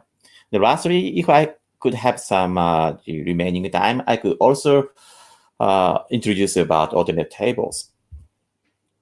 So, AutoML Vision and AutoML Vision Edge, which is about automated HTML development.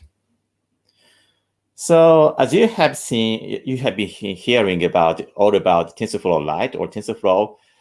You may notice that it's not that so easy stuff, because you have to understand the basics of the machine learning, starting from the data pre-processing, how you can design your TensorFlow model with some the popular network design, like design such as the mobile net or maybe fully connected neural network, etc. And also you have to spend much time on the hyperparameter tuning. Hyperparameters means the things like how many layers you should have in the neural network design, or what kind of the activation function you should use. Those are all so-called hyperparameters, and there's no mathematical theory to control or optimize that. So everybody is doing these things like the random search, grid search, or Gaussian process-based search. Means that you have to have many triads for finding the best hyperparameters. And also you have to do some evaluation of the models. And that's not the end of the story. You have to hire another bunch of the people, so-called ML ops people or the infrastructure engineers, who understands about the both machine learning and also the infrastructure to deploy your model for the production use cases. And also, you have to build the whole machine learning pipeline, because if it's the production system, you have to keep updating the model periodically. It's going to be like every week or every month or every quarter or every 5 minutes. It depends on the business requirements, but you have to retrain the model based on the business requirements. So it's so easy to use the prepared models, such as the vision or the object detections provided by the ML kit. But if you decided to use the TensorFlow or TensorFlow Lite or to customize or design your own models, the complexity and the time and also for the development cost increases rapidly. You have to spend like $100,000 or maybe $200,000 just for POC, and you have to wait for a couple of months. So that has been the biggest challenges for any machine learning production projects. So we are trying to solve that problem by introducing the cloud AutoML. That technology tries to automate a major part of the complex processes of the machine learning. The first product from the AutoML the suite is called AutoML Vision, that allows you to use the sophisticated user interfaces on the Google Cloud, so that you can easily upload your training data, training images on the cloud, and just press the training button. So you just have to wait for like 12 hours or 24 hours until the cloud services train the model for you. So you can cut down the major part of the cost and time for customizing the models. And but still, because this is a machine learning, so downside is that you have to prepare for all the training data yet. So for example, if you are doing the image recognition or object detection, you still have to collect all the training data. For example, for each class, it would require like 1,000 images. So if you have multiple classes, you have to collect like 10,000, 20,000, or maybe tens of thousands of images for training data. That is not shortcut. But once you have uploaded those training images to the automated vision user interface, then you can just press your training button and wait and see and how the cloud service can generate the customized model for you. And also the automated vision provides the deployment and also serving service for you. So you don't have to hire a bunch of the another ML ops people or DevOps people to build your own Kubernetes cluster or scalable cluster or the virtual machine instances for deploying your models. Instead, you can just press deploy button so that AutoML Vision will create a new GK cluster inside it. You don't have to care about that. And based on the workload you're getting for the deployment or serving infrastructure, you can easily add new instances just by changing the configuration of the system. Let's take a look at some interesting use cases of the AutoML Vision. This is a ramen use case as one of the funny the demonstration. There is one data scientist in Tokyo who has been collecting about 50,000 of the different images of the ramen bowls, all from the same ramen franchise called Ramen Jiro. Ramen Jiro is a very popular ramen franchise in Tokyo. They have 41 different branches in Tokyo, and they are very popular. And if you take a look at those 3 different bowls, you can find they're sharing the same bowls and same design of the tables, red table. But the ramen bowls are made at the different Ramen Jiro branches. But when the data scientist put all of those 50,000 images to the AutoML Vision and press the training button, then amazingly, this cloud service was able to produce a TensorFlow model that provides the 95% accuracy on recognizing the Ramen Jiro branches. So if you specify one of these images, the model can tell what is the branch, Ramen Jiro branch, who created that created this particular ramen bowl. So as you can see, all of the images shares the same the ramen bowl as well as the table colors. So the only difference or features the model can see is how they can serve the vegetables or the meat, how they cut those meat and the toppings. So that's the only features the model can use. But still, automatically, Cloud AutoML Vision was able to extract those features without any help from the human data scientist and get the 95% accuracy. This is an amazing use case. And there's another more serious business use cases by Mercari. Mercari is one of the most popular selling app in Japan and also the United States.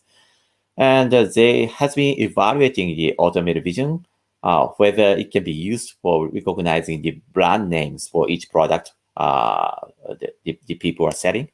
So if you are uploading any bags from Chanel or Gucci or any other brands, it tries to suggest what is the brand name, so what is the category of those products. And they got the 90% accuracy without any major help from the data scientist. Well, let's take a look at the video, how the development process would flow with the Cloud AutoML Vision. So as I mentioned, all you have to do is to upload all the thousands or tens of thousands of the training images to the Google Cloud and press the training button. So at first, maybe you can just use this very simple folder structure for collecting those training image, and you can compress everything into a zip file and upload it to the Cloud AI, the AutoML Vision user interface like this. Then you can confirm if the uploaded images looks great, and you can also count the number of each class. In this case, we have used the 58,000 images for recognizing the outfits, the wears, fashion items, and press the training button, and you can just wait for like 12 hours or maybe up to 24 hours. Then after that, you would get a report from the service. Looks like you can get like a 95% accuracy on recognizing those images. Particularly, if you take a look at the suit, you can recognize the suit at the 97% accuracy. So looks like the model looks good. So you can download the model as a TensorFlow Lite model with .tf Lite file format. This particular file has about 7 megabytes as its size. So it's pretty small.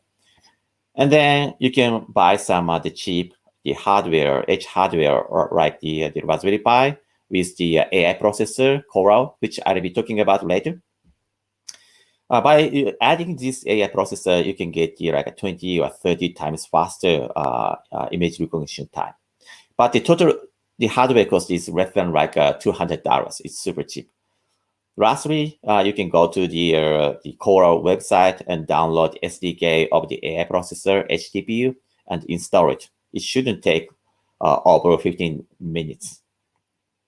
And also, you can use the Python SDK to pass the image file to the AI processor with the TensorFlow Lite model provided by the AutoML and get the recognition result instantly. You can try that. So for using the AI processor and also the TensorFlow Lite model from the AutoML, you don't have to have the serious cutting edge the AI expertise. You can just pass the images and the model to the API, so that you can instantly build this kind of the self-checkout system by yourself.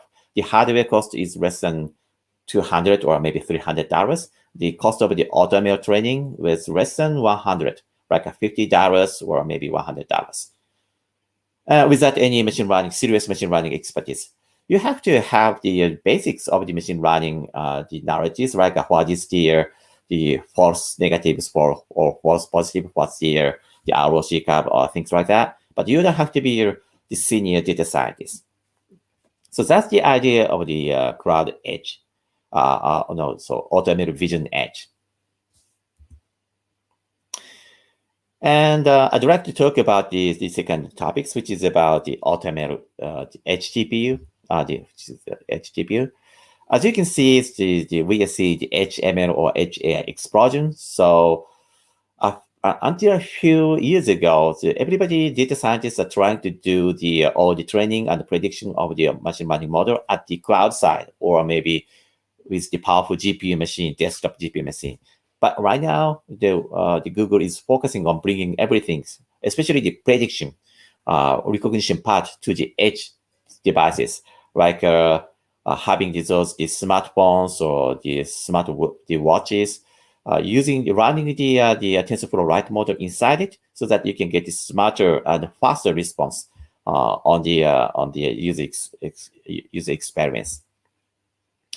And that's the reason why we wanted to design our own ASIC, or the application-specific integrated circuit or custom chip from scratch by Google engineers. That is called Edge GPU.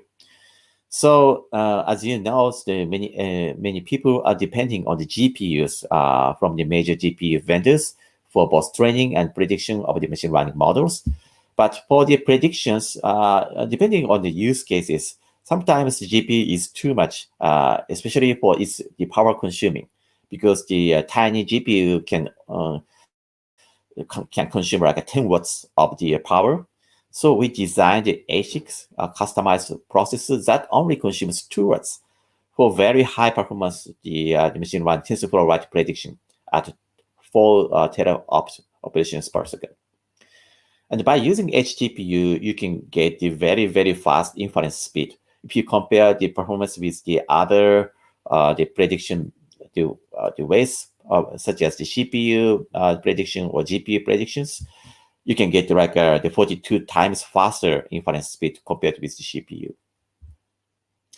And also the TensorFlow team provided the optimized model for the image recognition for running on the Edge GPU called Efficient-Net Edge GPU. Efficient-Net is the state-of-the-art image recognition model right now, published from the Google research team, and that is now runs on the Edge GPU as well. So you can get the fastest and the highest accuracy on the image recognition with the Edge AI. Let's take a look at another video for the Coral Edge devices demonstration. So as you can see, this is the miniature cars and the signals and the people. And as you can see, it's much faster than the ordinary CPU-based predictions.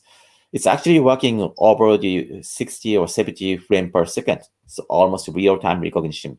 So that you can apply this the Edge GPU with the TensorFlow Lite model to the serious use cases such as the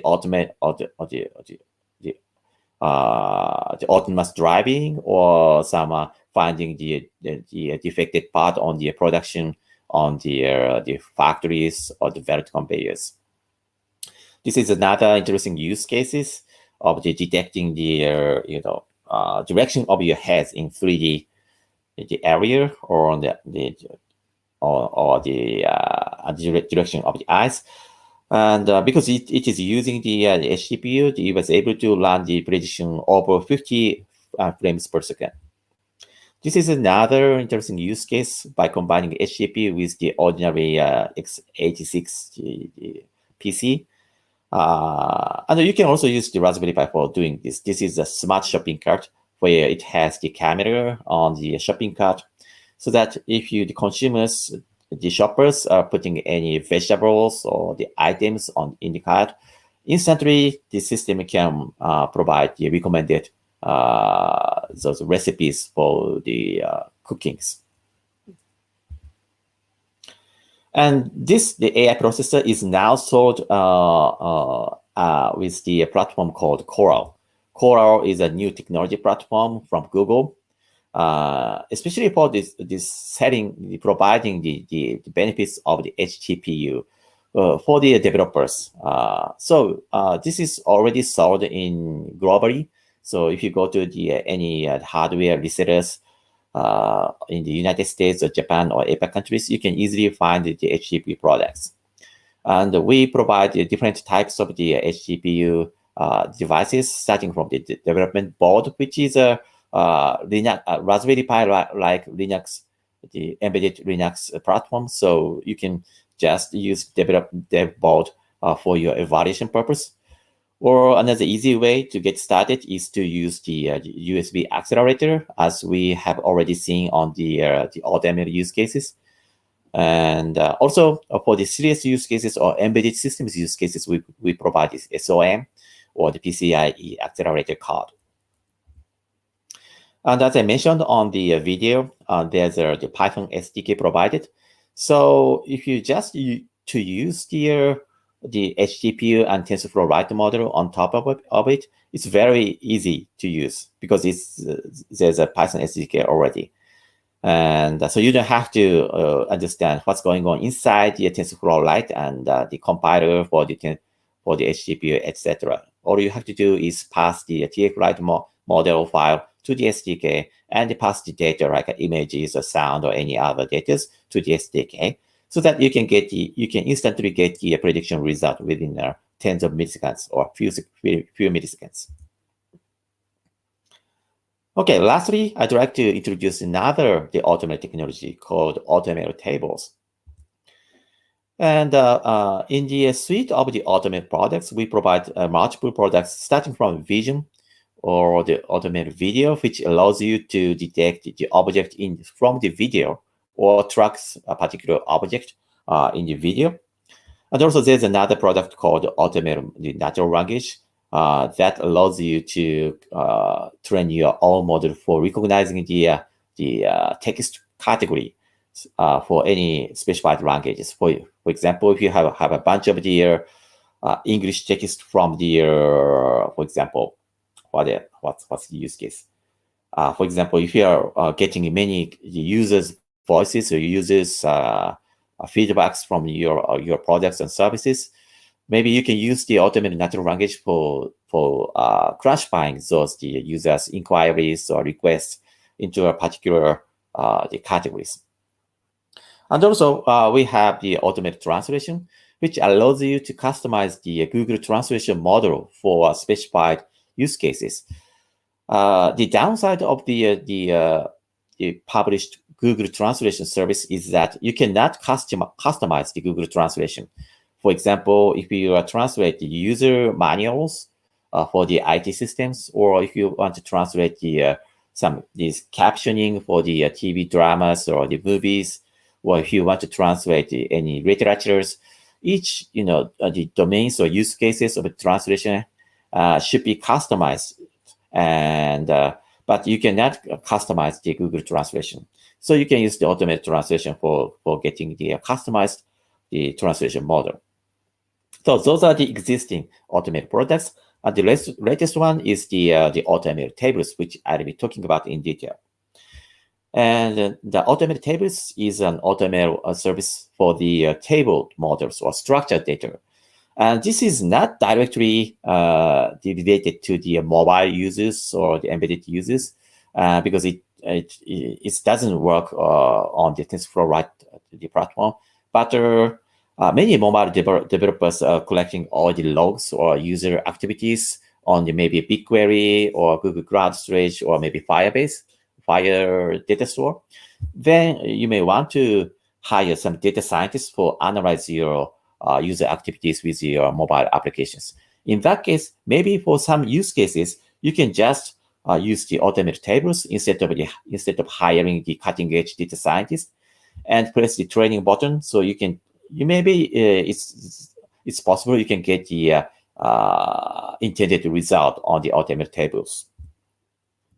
So it's all about the structured data. For example, if you have the product table on BigQuery or Firestore, maybe you may want to have some the problems or requirements where you want to predict on some suggested the product price, or you may want to classify users as a spam users or not, or premium users or not, things like that. So there's many requirements for the structured data. So that's the reason why we have applied the AutoML technology for the tabular data or structured data.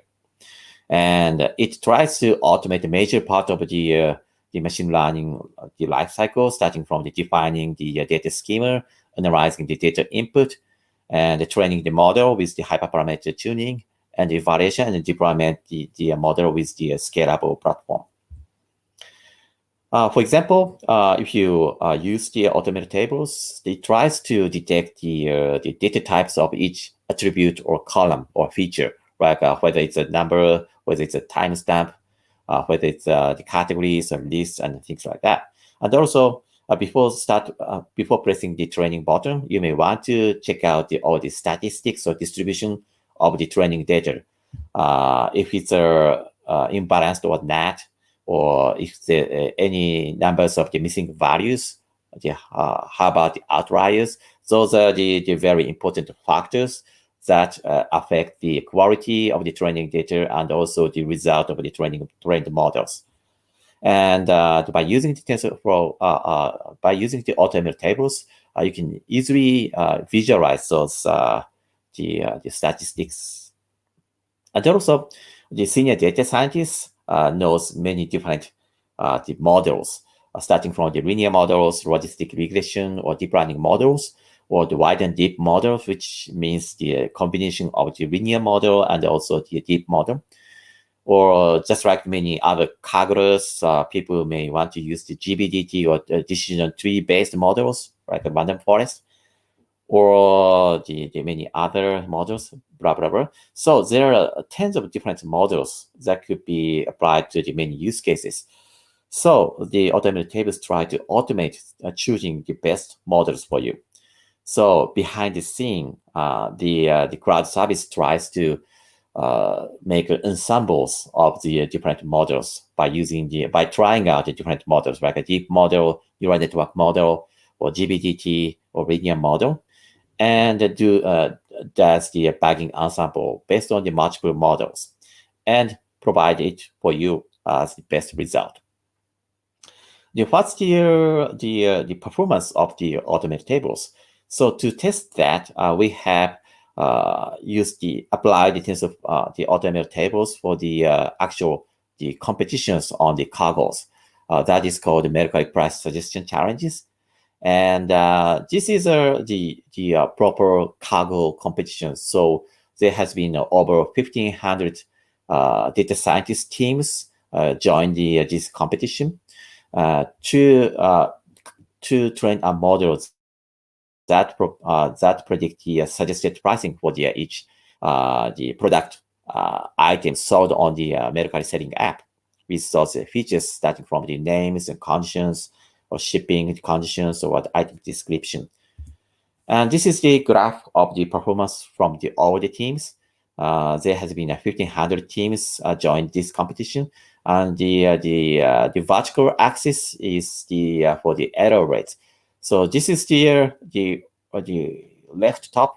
The team is the worst team, and the right bottom team is the best team. And AutoML Tables performance is just above the top 500 teams with the 12-hour training time. So it's not so bad. It's not the best, but it's not so bad. It's as good as the senior data scientists in the top 500 teams. And the cost is only about $300 with the 12 hours training. So it's just like spend $300 for hiring a senior data scientist, and you can press the training button many times because it's a crowd size, and everything runs in parallel. And lastly, I'd like to show some the use cases of the AutoML tables.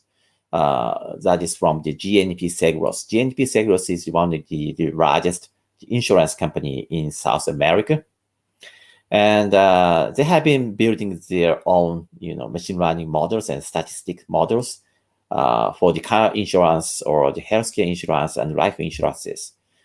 And when they have applied the AutoML tables for detecting the healthcare fraud use cases, they were able to get the 20% or 30% the improvement with the compared with the existing machine learning model for finding the fraud use cases. And actually you can see on this slide, they are spending about $700 million US every year for payment for the healthcare claims, and a minor part of that the healthcare payment is fraud use cases, and so that if you get the 20% or 30% improvement with the fraud use cases detector, then that means the AutoML tables can provide a benefit like with the millions of the dollars of the US dollar benefits to you just pressing by the training button. So that was the topics I wanted to cover. So if you're interested, please go to the TensorFlow Lite, Coral, or AutoML Vision website so you can learn more. So that's it. Thank you.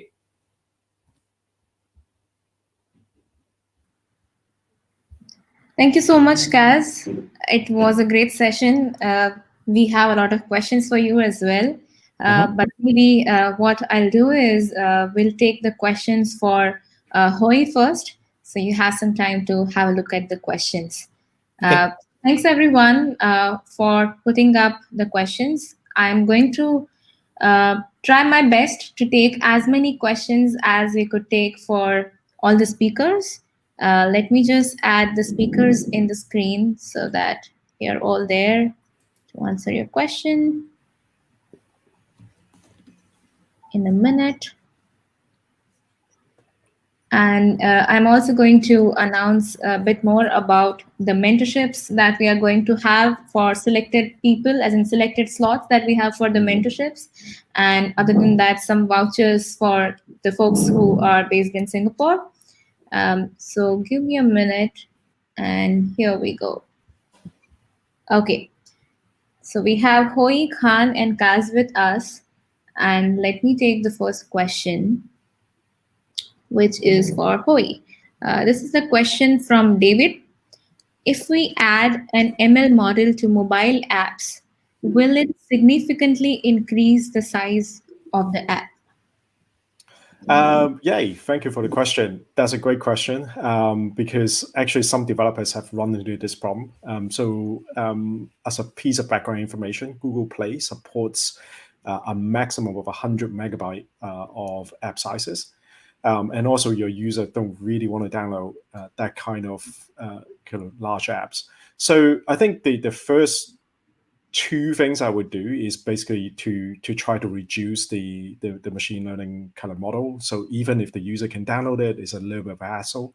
So the two things I would do, one is try to see whether you can quantize your model. So instead of using a float, which is a 32-bit data structure to describe your model, I would try to use, say, an unsigned int, which is 8-bit. So instantly you cut your model down to a quarter of the original size. So that's the first thing I would do. Second thing is, and this takes a little bit more expertise, and I don't know if kind of Khanh and Wei will run it through kind of in a future kind of more advanced session, is to basically say, hey, let's take out different layers, or let's take out different nodes within your machine learning model. That can also reduce the size, but that takes, I think, more expertise. Alternatively, you can also, instead of kind of reducing the size of your ML model, you can also serve it using a cloud infrastructure. And one of the ready-made API that we have in MLKit is called MLKit Custom Model, where you can upload your model to our server, and we'll serve it for free to your user. But do note that the maximum model size is about 20 megabytes. So if you have a 100 megabyte model, that would not help you. We actually had that question before from developers. So just to kind of sum up, first thing is reduce your model size, firstly. And then second, if you can't, then you can host it in the cloud. Thank you so much, Hui. Here we have the next question. Next question is from Pei Seng Tan, and it's here. Can you explain the difference between average precision and average recall in evaluating object detection algorithms? And is it the same with precision and recall in the image classification algorithms? Yeah, that's a great question in terms of kind of putting into context what we just talked about. So in the case of high precision in object detection, what it means is you see a lot more objects. You see less objects in what is being detected. So if you point it, let's say, at a chair, then it will just detect one chair. But on the other hand, if you have a high recall, then you can imagine that the algorithm might detect a chair, but in addition to that, it might also say, hey, the 4 legs that the chair have, maybe each of them look like a baseball bat or a cricket kind of bat. It might detect 5 objects, for the one chair. So that is basically the context that we put in. In terms of image classification, so high precision, again, it might kind of detect it only when it's really sure. So if you have a very noisy background, it might not classify things properly. Whereas high recall, you might have a kind of lower threshold for classification. But one thing to note with classification, and this is what I learned from the Hoy or Not example, is if you're doing classification, make sure that you have a balanced data set. So if you have just apple and oranges, that's relatively simple. But if you say one object or not, that is really hard to do, because the or not is basically the entire universe. So you need to collect samples of all kinds of different objects. And that's where it kind of gets hard with kind of real-world kind of machine learning. And if you can control the input, this kind of problems become a lot easier. Thank you so much. The next question is from Vijaya, and it's this. How can we add pitch to TTS so it will produce another characteristic sound? And how do we use another model like a Tacotron to produce speech on Android instead of using a server? So I'm afraid I'm not familiar with Tacotron, so I would not be able to answer the second part of that question. But in terms of how you can get different TTS voices, the text-to-speech API in Android supports different kinds of voice, but it's not determined by pitch, but rather it's determined by kind of the language and the location and and kind of maybe male or female. So one of the things that you can do is to is to call the TTS API and say action check TTS data. And one of them will be the available voices that you can, as an array, access for that particular language. And then from that, you can choose from one of the available voices and say, hey, can you please speak in this particular voice? So it's not done by pitch, it's done by available voices. Thank you so much. Yeah, I can add. Sure. I can answer the Takatron question. So Takatron has TensorFlow implementation, and what it can do is you can try to convert the Takatron model, TensorFlow model, to TensorFlow Lite, and use it in a mobile app. We haven't tried that by ourselves, but if you try it and if you find any issues, feel free to raise the issues in the TensorFlow Lite, in the TensorFlow GitHub repository, and we'll try to address that. Right. Thank you so much, Khanh and Hoi. Moving to the next question. Does it have pre-installed languages support? Does it translate to Portuguese? So I guess this question is related to ML Kit Translate. So by default, the answer is no. We do not have all the language pack kind of downloaded. Each one of them are, it's not huge, but it's not very small either. So each one of them is like tens of megabytes. So we will only download it if your user need it. So one of the things within ML Kit Translate is to say, hey, which language pair do you need?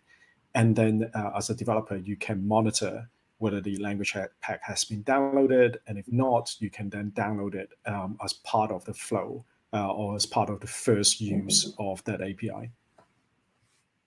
All right. The next question is from Shashank, and it goes in, can I use my own voice commands by using ML to create a password which can be used to log into the device in which I use that?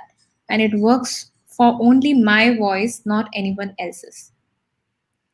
Yeah, so this one, I would say that it is not supported by ML Kit or the Android API that I talked about. So the Android API that I talked about is used for dictation. It is not used for what we call voice print.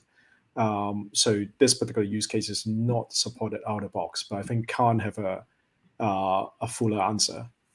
Yeah, so if you go to the TensorFlow Lite website, you will find that we have an examples showing you how to train a speech command model that can recognize like different words. So things of like the OK Google hot word, the samples that we have there, you can use it to train your own, say, hot word that you can use as a password.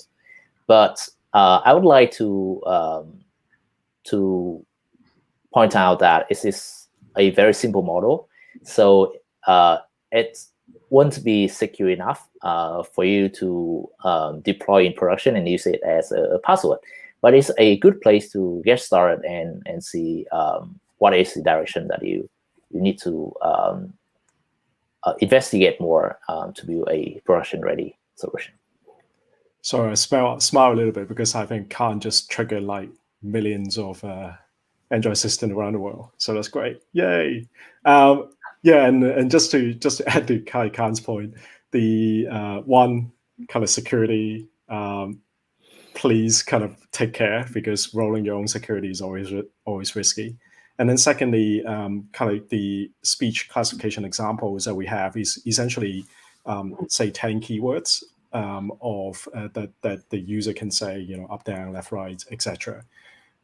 So it's the same kind of work that we're doing as image classification. So if you have, say, hey, this particular password phase and everything else, so it is again like the Hoi or not example where you go, hey, this is the one noise that we want to detect, and then the other case is everything else. That's an incredibly hard model to add, because you need to add all kinds of background noises. You need to add kind of different people saying different phrases, maybe not even your password phrase. So yeah, so some of these kind of problems are maybe a little bit harder kind of than it looks in terms of kind of getting the correct sample and the data size. Thank you so much. The next question is from Dhruv. The question is this: can I use model prepared through the teachable machine in Android Studio?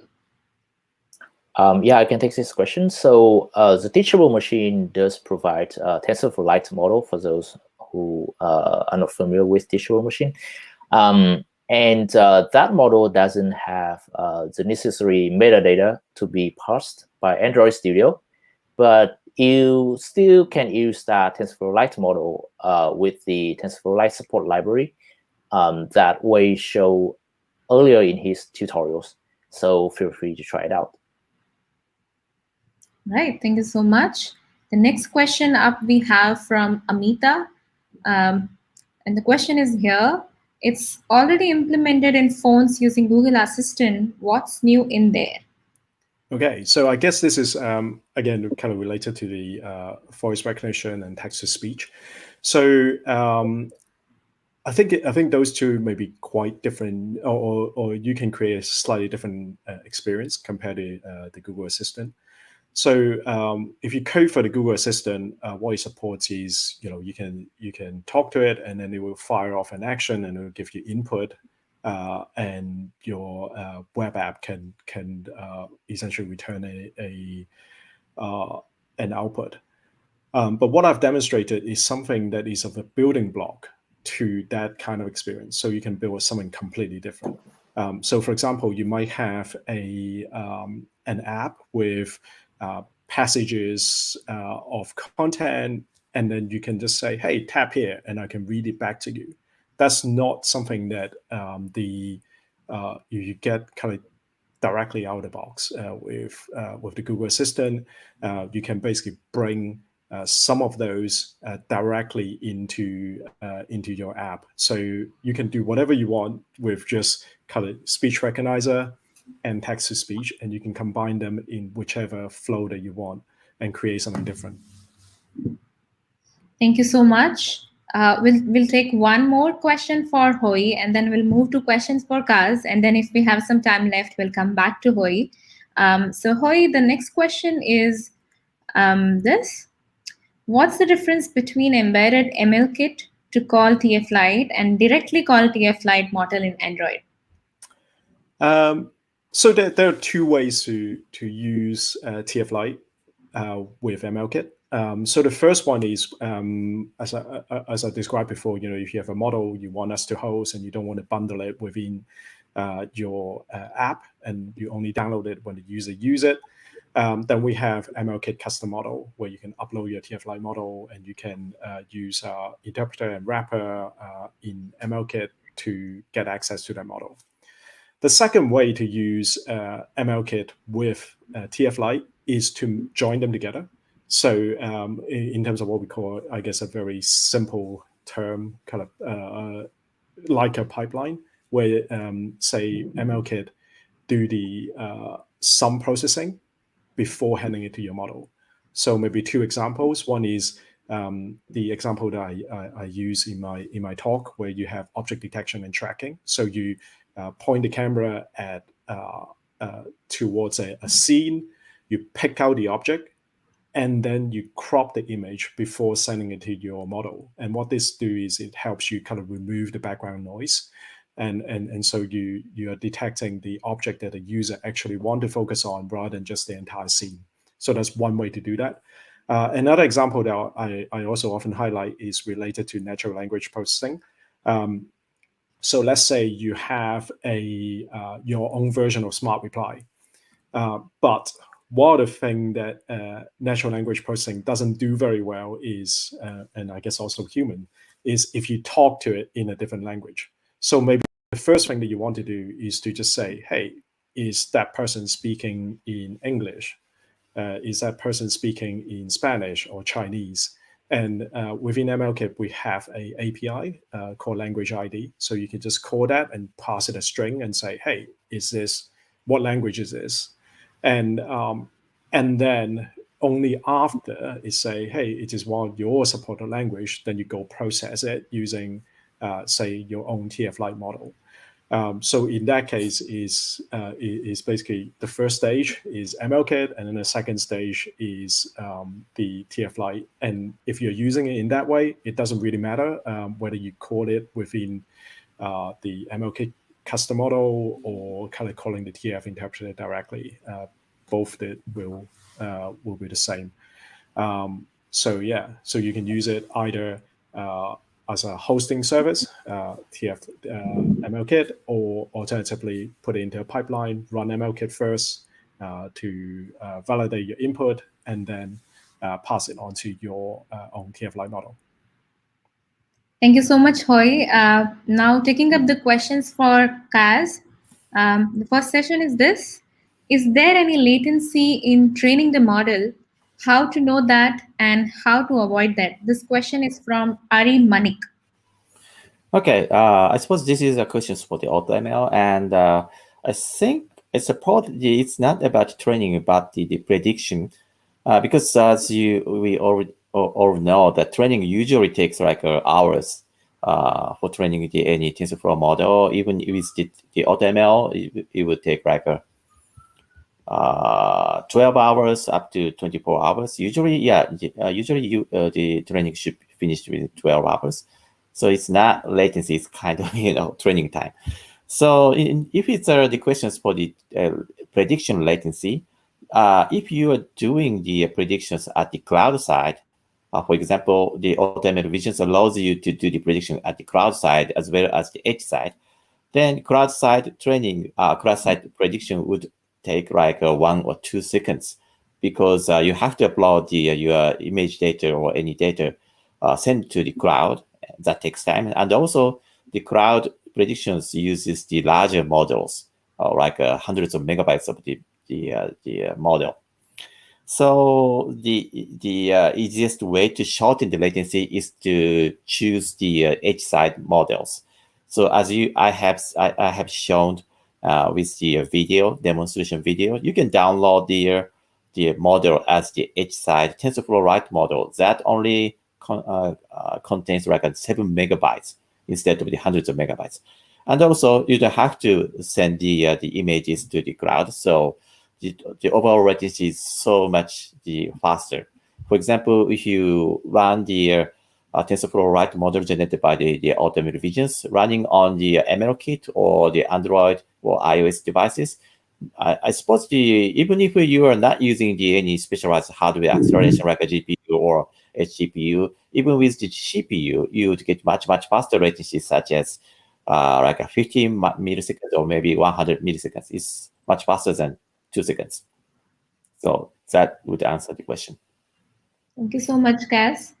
The next question we have is from Amin and goes up here. Do you have a tool for object detection providing bounding boxes on the cloud? Yes, we have. So there's a couple of options for passing the annotation data for the object detection training data. And there's a UI on the AutoML Vision Edge, AutoML Vision, where you can use the UI for actually specifying, annotating the bounding box by yourself. And you can also choose to import the annotated data by using the external tool. Right. So next one, I'm combining two questions from Sawan and Takarasan, and it's related to Coral. Where can I buy Coral? How does the Coral platform tie in with the industrial IoT? Yeah, Coral are sold by the major the resellers such as the Adafruit or SparkFun. Those are the major resellers for the electronics parts. So you can just search with the keywords such as Coral reseller, so you can easily find those resellers. And the industrial IoT applications, as I mentioned, the Coral devices has been already sold and used by the actual production users, especially for the factories and industrial use cases. One the customers we have in Japan is they are using the HGPU with the TensorFlow Lite model for finding the defective parts on the belt conveyors on the factories.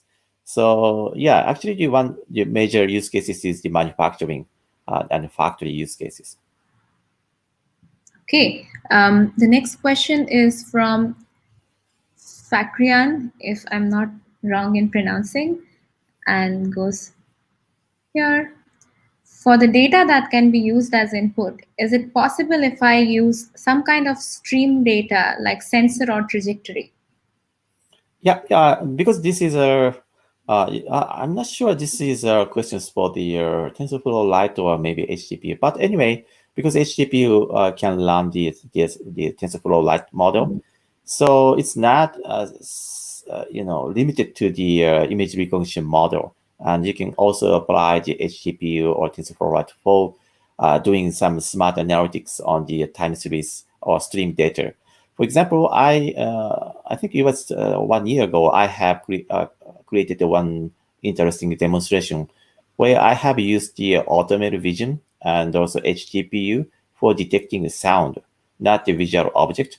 And in that demo, I have used the audio spectrogram to convert the sound into the image data with the fast Fourier transformed the audio spectrogram, so that you can convert the sound features into image features that could be detected by the HGPU and also the AutoML vision. Thank you so much. We have so many interesting questions, but I just need to prioritize in the interest of time. So I'm going to take 2 more questions, and then we'll have Khan sharing about the challenge. And after that, if there's some more time left, I'll come back to ask some more questions. So 1 question last for Kaz and 1 last question for Hui. It goes here. This question is from Pei Sang Tan. I think he's asking his third question. Does the AutoML table perform on time series data forecasting? Yes, it does. And actually, it tries to automatically detect which ones is the timestamp column or timestamp features. And you can manually specify this is the timestamp column, so that the whole training is designed for the aimed for the time series analytics.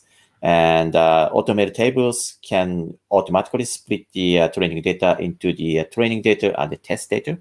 And once it detected its time series data analytics, then it tries to split the data based on the timestamps, like by training the model with the past data to predict the future data. So yeah, so in that way, it supports the time series analytics. Thank you so much, Kaz. Thank you so much for answering the questions patiently. Last one up for Hoi. This is from Veena. I'm curious how ML can do so many models with less time consumed.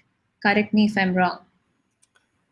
Yeah, so yeah, some of the demo that you've seen today is something that I would say maybe 5 to 10 years ago we thought we can never do, and part of it is going back to what Khan said at the very beginning of this particular bootcamp, is that actually we're not using the device to do training for machine learning. We're purely using it to run. In a lot of cases, there's some minor exceptions, but in all the cases that we've run through today, they're all about essentially using a model that you have trained already. In addition to that, we have a lot of different techniques nowadays. So to highlight a couple, one of the things is when you compile your TF Lite model, when you run the TF interpreter or the converter, it basically simplifies your model a lot. So when you look at the model structure before and after, some of it is changed a little bit to make it kind of run in a smoother way on a mobile device. Second is a lot of new techniques. So for example, quantization, where instead of using 32-bit numbers, we're now using 8-bit integers. That is also something that is relatively recent. And yeah, basically just a lot more research and hardware support. And here I would also like to highlight, the acceleration hardware that we have on Android, for example, with GPU, and also with newer phones, the neural processing unit, NPUs. One word of warning, if you do decide to use those accelerators, is that please do try your own particular model with a representative set of kind of phones that your user might run. Because of some of the intricacies and ops that you might use in your model, that sometimes it actually run faster with just CPU instead of, hey, running bits of the model in CPU and then transferring some of the processing into specialist hardware like GPU or NPU and then coming back to CPU again. So our best advice for those of you that are kind of looking for the more advanced option in terms of using accelerated hardware, then please do try them with your own particular model and see what happens, and then also can give us feedback on basically how we can do better with our GPU delegates and with our NN API delegates. Are there particular edge cases that we have not taken care of? This area is relatively new, so we're really looking forward to collaborating with developers on this. Thank you so much, Hui. I think it was just an amazing Q&A session that I've ever seen. So thank you so much, everyone, for spending time to patiently answer the questions. Before we move to Khanh, who is going to explain us the challenge, just wanted to make few announcements for everyone. The first thing first, this feedback forms link being put up in the comment section in YouTube and Facebook both. So kindly make sure you fill in the feedback form. There's a section over there where you could also mention what name you would want to be written on your certificates. So please mention it there. Make sure you spell your name correctly. Also expect the certificates to come in about 10 to 12 business days over your email. So they are going to be digital certificates. So just be patient with us for some time. Other than that, we also have mentorship sessions, one-on-one mentorships with our amazing superstar speakers who all spoke today. So please make sure you mention the problem statement that you are working on, and then you need mentorship in the feedback form while filling in. So then we will go through them and prioritize the ones which could have one-on-one slots. We might not be able to help with the slot for everyone, but we'll try our best to accommodate as many as possible. So make sure you highlight that in the feedback form. And the feedback form is going to be live for next 24 hours. So make sure you fill in that before that. With this, I will hand over to Khanh to basically explain our machine learning app development challenge. And Khanh, here you go. Cool. Thanks everyone for your attention, for attending the very, very long, almost like 3 hours of machine learning today. But I hope that you found the training useful in providing you the foundation to explore and to learn more about machine learning on mobile in the future. So after the training, we hope to provide you with an opportunity to put what you have learned today into practice. So I'm excited to announce the Mobile ML Challenge. We ask you to use at least one of the technologies that you have learned today. So TensorFlow Lite, ML Kit, or Google Cloud, or an Android machine learning API, and build a demo mobile apps that is powered by machine learning. So the 3 best demos will receive a 200 Singapore dollar Google Store voucher, where you can buy many Google hardwares, such as the Pixel phones or like the Google Home devices. What you need to do is to submit your source code on GitHub and a demo video clip of your demo app. The submission deadline is May 19, which is like a week from now, end of day. And we send you a follow-up email with more details, and please check it out. Thank you so much, Khanh. Just give me a minute while I switch back to our faces. Okay, thank you so much, Khanh, for explaining about the challenge. Folks, so just wanted to clarify a few things. We do have the Google Store vouchers to give away. Unfortunately, the vouchers are going to be available in the 4 countries where Google Store is available, that is Singapore, Australia, Taiwan, and Japan. However, we'll be still featuring you and we'll be still evaluating your applications. So we hope that it's motivating enough for you to submit to the challenge. Another quick thing on the feedback is that the people who fill in the feedback form, let me just present it to you so that you can also see that. Some people were commenting that they are not able to open the link, so you could just scan it here. For the first 100 folks in Singapore who fill in this feedback form are going to get some surprise grab vouchers from us. So make sure you do it at the earliest and mention in there how did you like the bootcamp, what is the things that we could improve on, and if you also want to get mentorships, mention the things out there. Let me just see how much time do we have left, and if we could take last few questions. Thank you so much everyone for sticking with us for about 3 hours. We all understand it's really a lot to ask while everyone is juggling in between their working from home setup and balancing in between your personal and professional lives. So we are also really motivated to see you stick with us throughout the program, and we'll be back, as Khanh was mentioning, with more sessions on the same series, and hopefully you all can take the advantage of it as well. Just give me a minute. I believe we are pretty much done. We will be putting up the recording in a few days. So if you or your friends who missed it, you could check Developer Space Google Singapore's YouTube for the recording after a few days. And yeah, I think we have some time left, 10 minutes left. So I'll just go back to ask some few more questions. So people whose questions have not been answered, they can just take the benefit of it. Let me also add Hoi and Kaz in it. So some questions are pretty generic. So feel free to answer whoever feels the best fit. And let me check. Okay. Actually, so, I've got yeah. a question about the Android Developer Challenge. So for the other countries that have Google Store, can they also participate, like in Europe, or is it just those 4 countries? Just to be clear. That's a great question. Everyone can participate. As I mentioned, only the vouchers are redeemable in those 4 countries. Okay. But the challenge is open for anyone and everyone to participate. There's no restriction over there. There's honor and glory to be won here, people.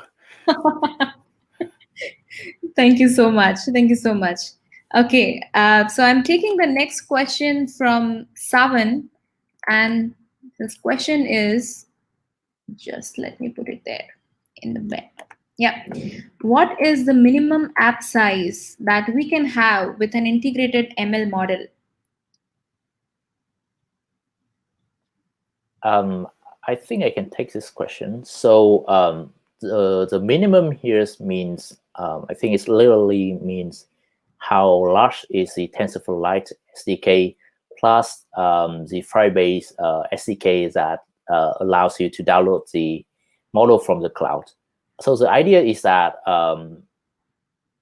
the thing that you can download the TensorFlow Lite model dynamically from the cloud, so that once be count towards your app binary size, but it will need the inference engine, in this case, the TensorFlow Lite SDK in your app when you publish it on App Store or Google Play. So the TF Lite SDK size is, I don't remember the exact numbers, but like it's a few hundred kilobytes, which is pretty small. Thank you so much. The next question we have is for Hui. This is from Shashank. Can I use machine learning to make my interpreter to code and run a whole program by itself? Just I have to provide a little command by me. If yes, then how to use it? So there are different ways kind of to build a kind of machine learning program on Android in particular. So you'll always need a little bit of code kind of to wrap your machine learning model. So you need the camera code or the code for getting access to a microphone or any kind of sensor. You need input in order to run your program. So there will always be those kind of wrapper. But this is an interesting question to ask in relation to Android 11, which is the version that will be coming out later on this year, because there is two ways to build machine learning model. One is, and this is a slightly advanced topic that we are still kind of finding our feet on. So the first way is to have lots of little machine learning models, kind of one maybe running after the other and kind of work in unison. And the other way is to basically have a very large model with branching logic of if and while kind of statement embedded within the model. And starting with Android 11, we actually support the acceleration of both types. So for the first type, where you have lots of little models, we have new APIs which allow you to run them asynchronously, and then kind of all come back with kind of the result, and then you can then string together, or alternatively reserve a little space in your GPU or your NPU to run those models repeatedly. So those are for small models. And then on the other side, we have acceleration for branching kind of logic embedded within the model. But we're getting kind of which model should you choose. It really depends on the kind of use cases. And I have to say that these kind of scenarios are still fairly new, and our own kind of Google research is still kind of working around kind of which way is best. Build one monolithic model that you accelerate, or is it like building lots of smaller models and then string them together with kind of in native code? So expect some of these APIs or new APIs to come through on TensorFlow. So TensorFlow, I know that the Android team and the TensorFlow team is still working on basically implementing all these accelerated features on Android 11. So you'll hear more from us on this. Thank you so much, Wei. The next question is up for Khanh. Can I use TF Lite to train a model for recognizing people from low-resolution thermal images? Yeah, so there's no pre-trained model for that use case, but a thermal image is typically just like a similar to any other image. What you need to do is you should check out the recognize handwritten digit code lab that we have on the Google Code Lab site, which teach you how to use Keras and TensorFlow to hand code a TensorFlow Lite model that can recognize a low resolution image. Another thing that it might benefit you is that you come to our next bootcamp, which will exactly teach you about how to build custom machine learning model, and you will find out more about that use case there. Thank you so much. Taking the next question. The next question we have is from Azhari. The question goes here. Can we add our custom method in TF Lite in mobile using C++ to improve performance? So I'm not sure if I understand correctly, like what custom method means here. But TF Lite does support C++. Oh, actually, it's like a C++ library and has C++ API, which also have a wrapper API for Android and iOS. So you always can use the TF Lite C++ API directly to like get the most out of your TF Lite model. It will be faster than doing that in Java, or especially Java, because it's runs on the VM. But yeah, so we also will have C++ samples of TF Lite coming soon, and feel free to check it out. Yeah, and one thing to add is if the question, when they say custom method, if they mean custom ops, so in some very advanced kind of ML research, they may come up with new operations. Then in those cases, you would need to implement them kind of in TF Lite and compile your own version of TF Lite interpreter. And I think Khanh, you have done that before, right? And it is kind of maybe of a slightly advanced kind of topic. Thank you so much. And we will just check the last question of the day since we are 2 minutes to go before we close off. So the last question here is from Avijit, and is, can custom LSTM based models working on text data can be converted to TF Lite format? Yeah, so for LSTM models, we do support converting tf.keras.lstm ops into TF Lite. So if you use that path, then your use case, your model is already supported on TF Lite. But if you completely implement a custom LSTM model that is not using the Keras API, then you will need to implement your own TF Lite operators to support that. Right. Thank you so much, folks, for answering the questions again. There are so many questions, but we are not able to take more in the interest of time. I believe people whose questions have not been able to answer, try reaching out to our speakers over Twitter or whichever medium that's possible. And I'm pretty sure they would try their best to respond. It was really a pleasure having all of you, Khanh, Hoi, Kaz, and Wei, as speakers. I would also like to thank Joey from Developer Space, who has helped us enormously in setting up the whole live stream. Big thanks to Bok, Laura, and Shafraz, who have been moderating all our chats and bringing some great questions to ask. It was truly amazing being a part of the bootcamp. Thanks to everyone who were watching. I'm just going to present the links to the challenge and the feedback for those who couldn't take it on, and then we'll just leave the link of feedback for some more time.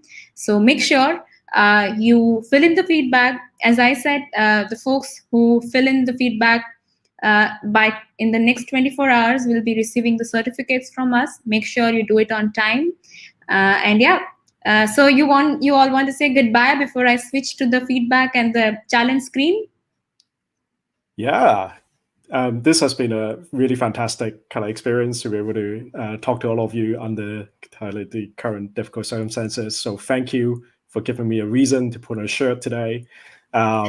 So really happy, and just really want to kind of thank the organizer, and remember to submit your feedback, because we can't do more event if you guys don't submit feedback. So good or bad, we're really looking forward to improve. Thank you so much, and bye-bye. Have a nice evening, afternoon, early morning from wherever everyone is joining, and we'll be back. Yay. Thank you. Thanks, everyone. Thank you.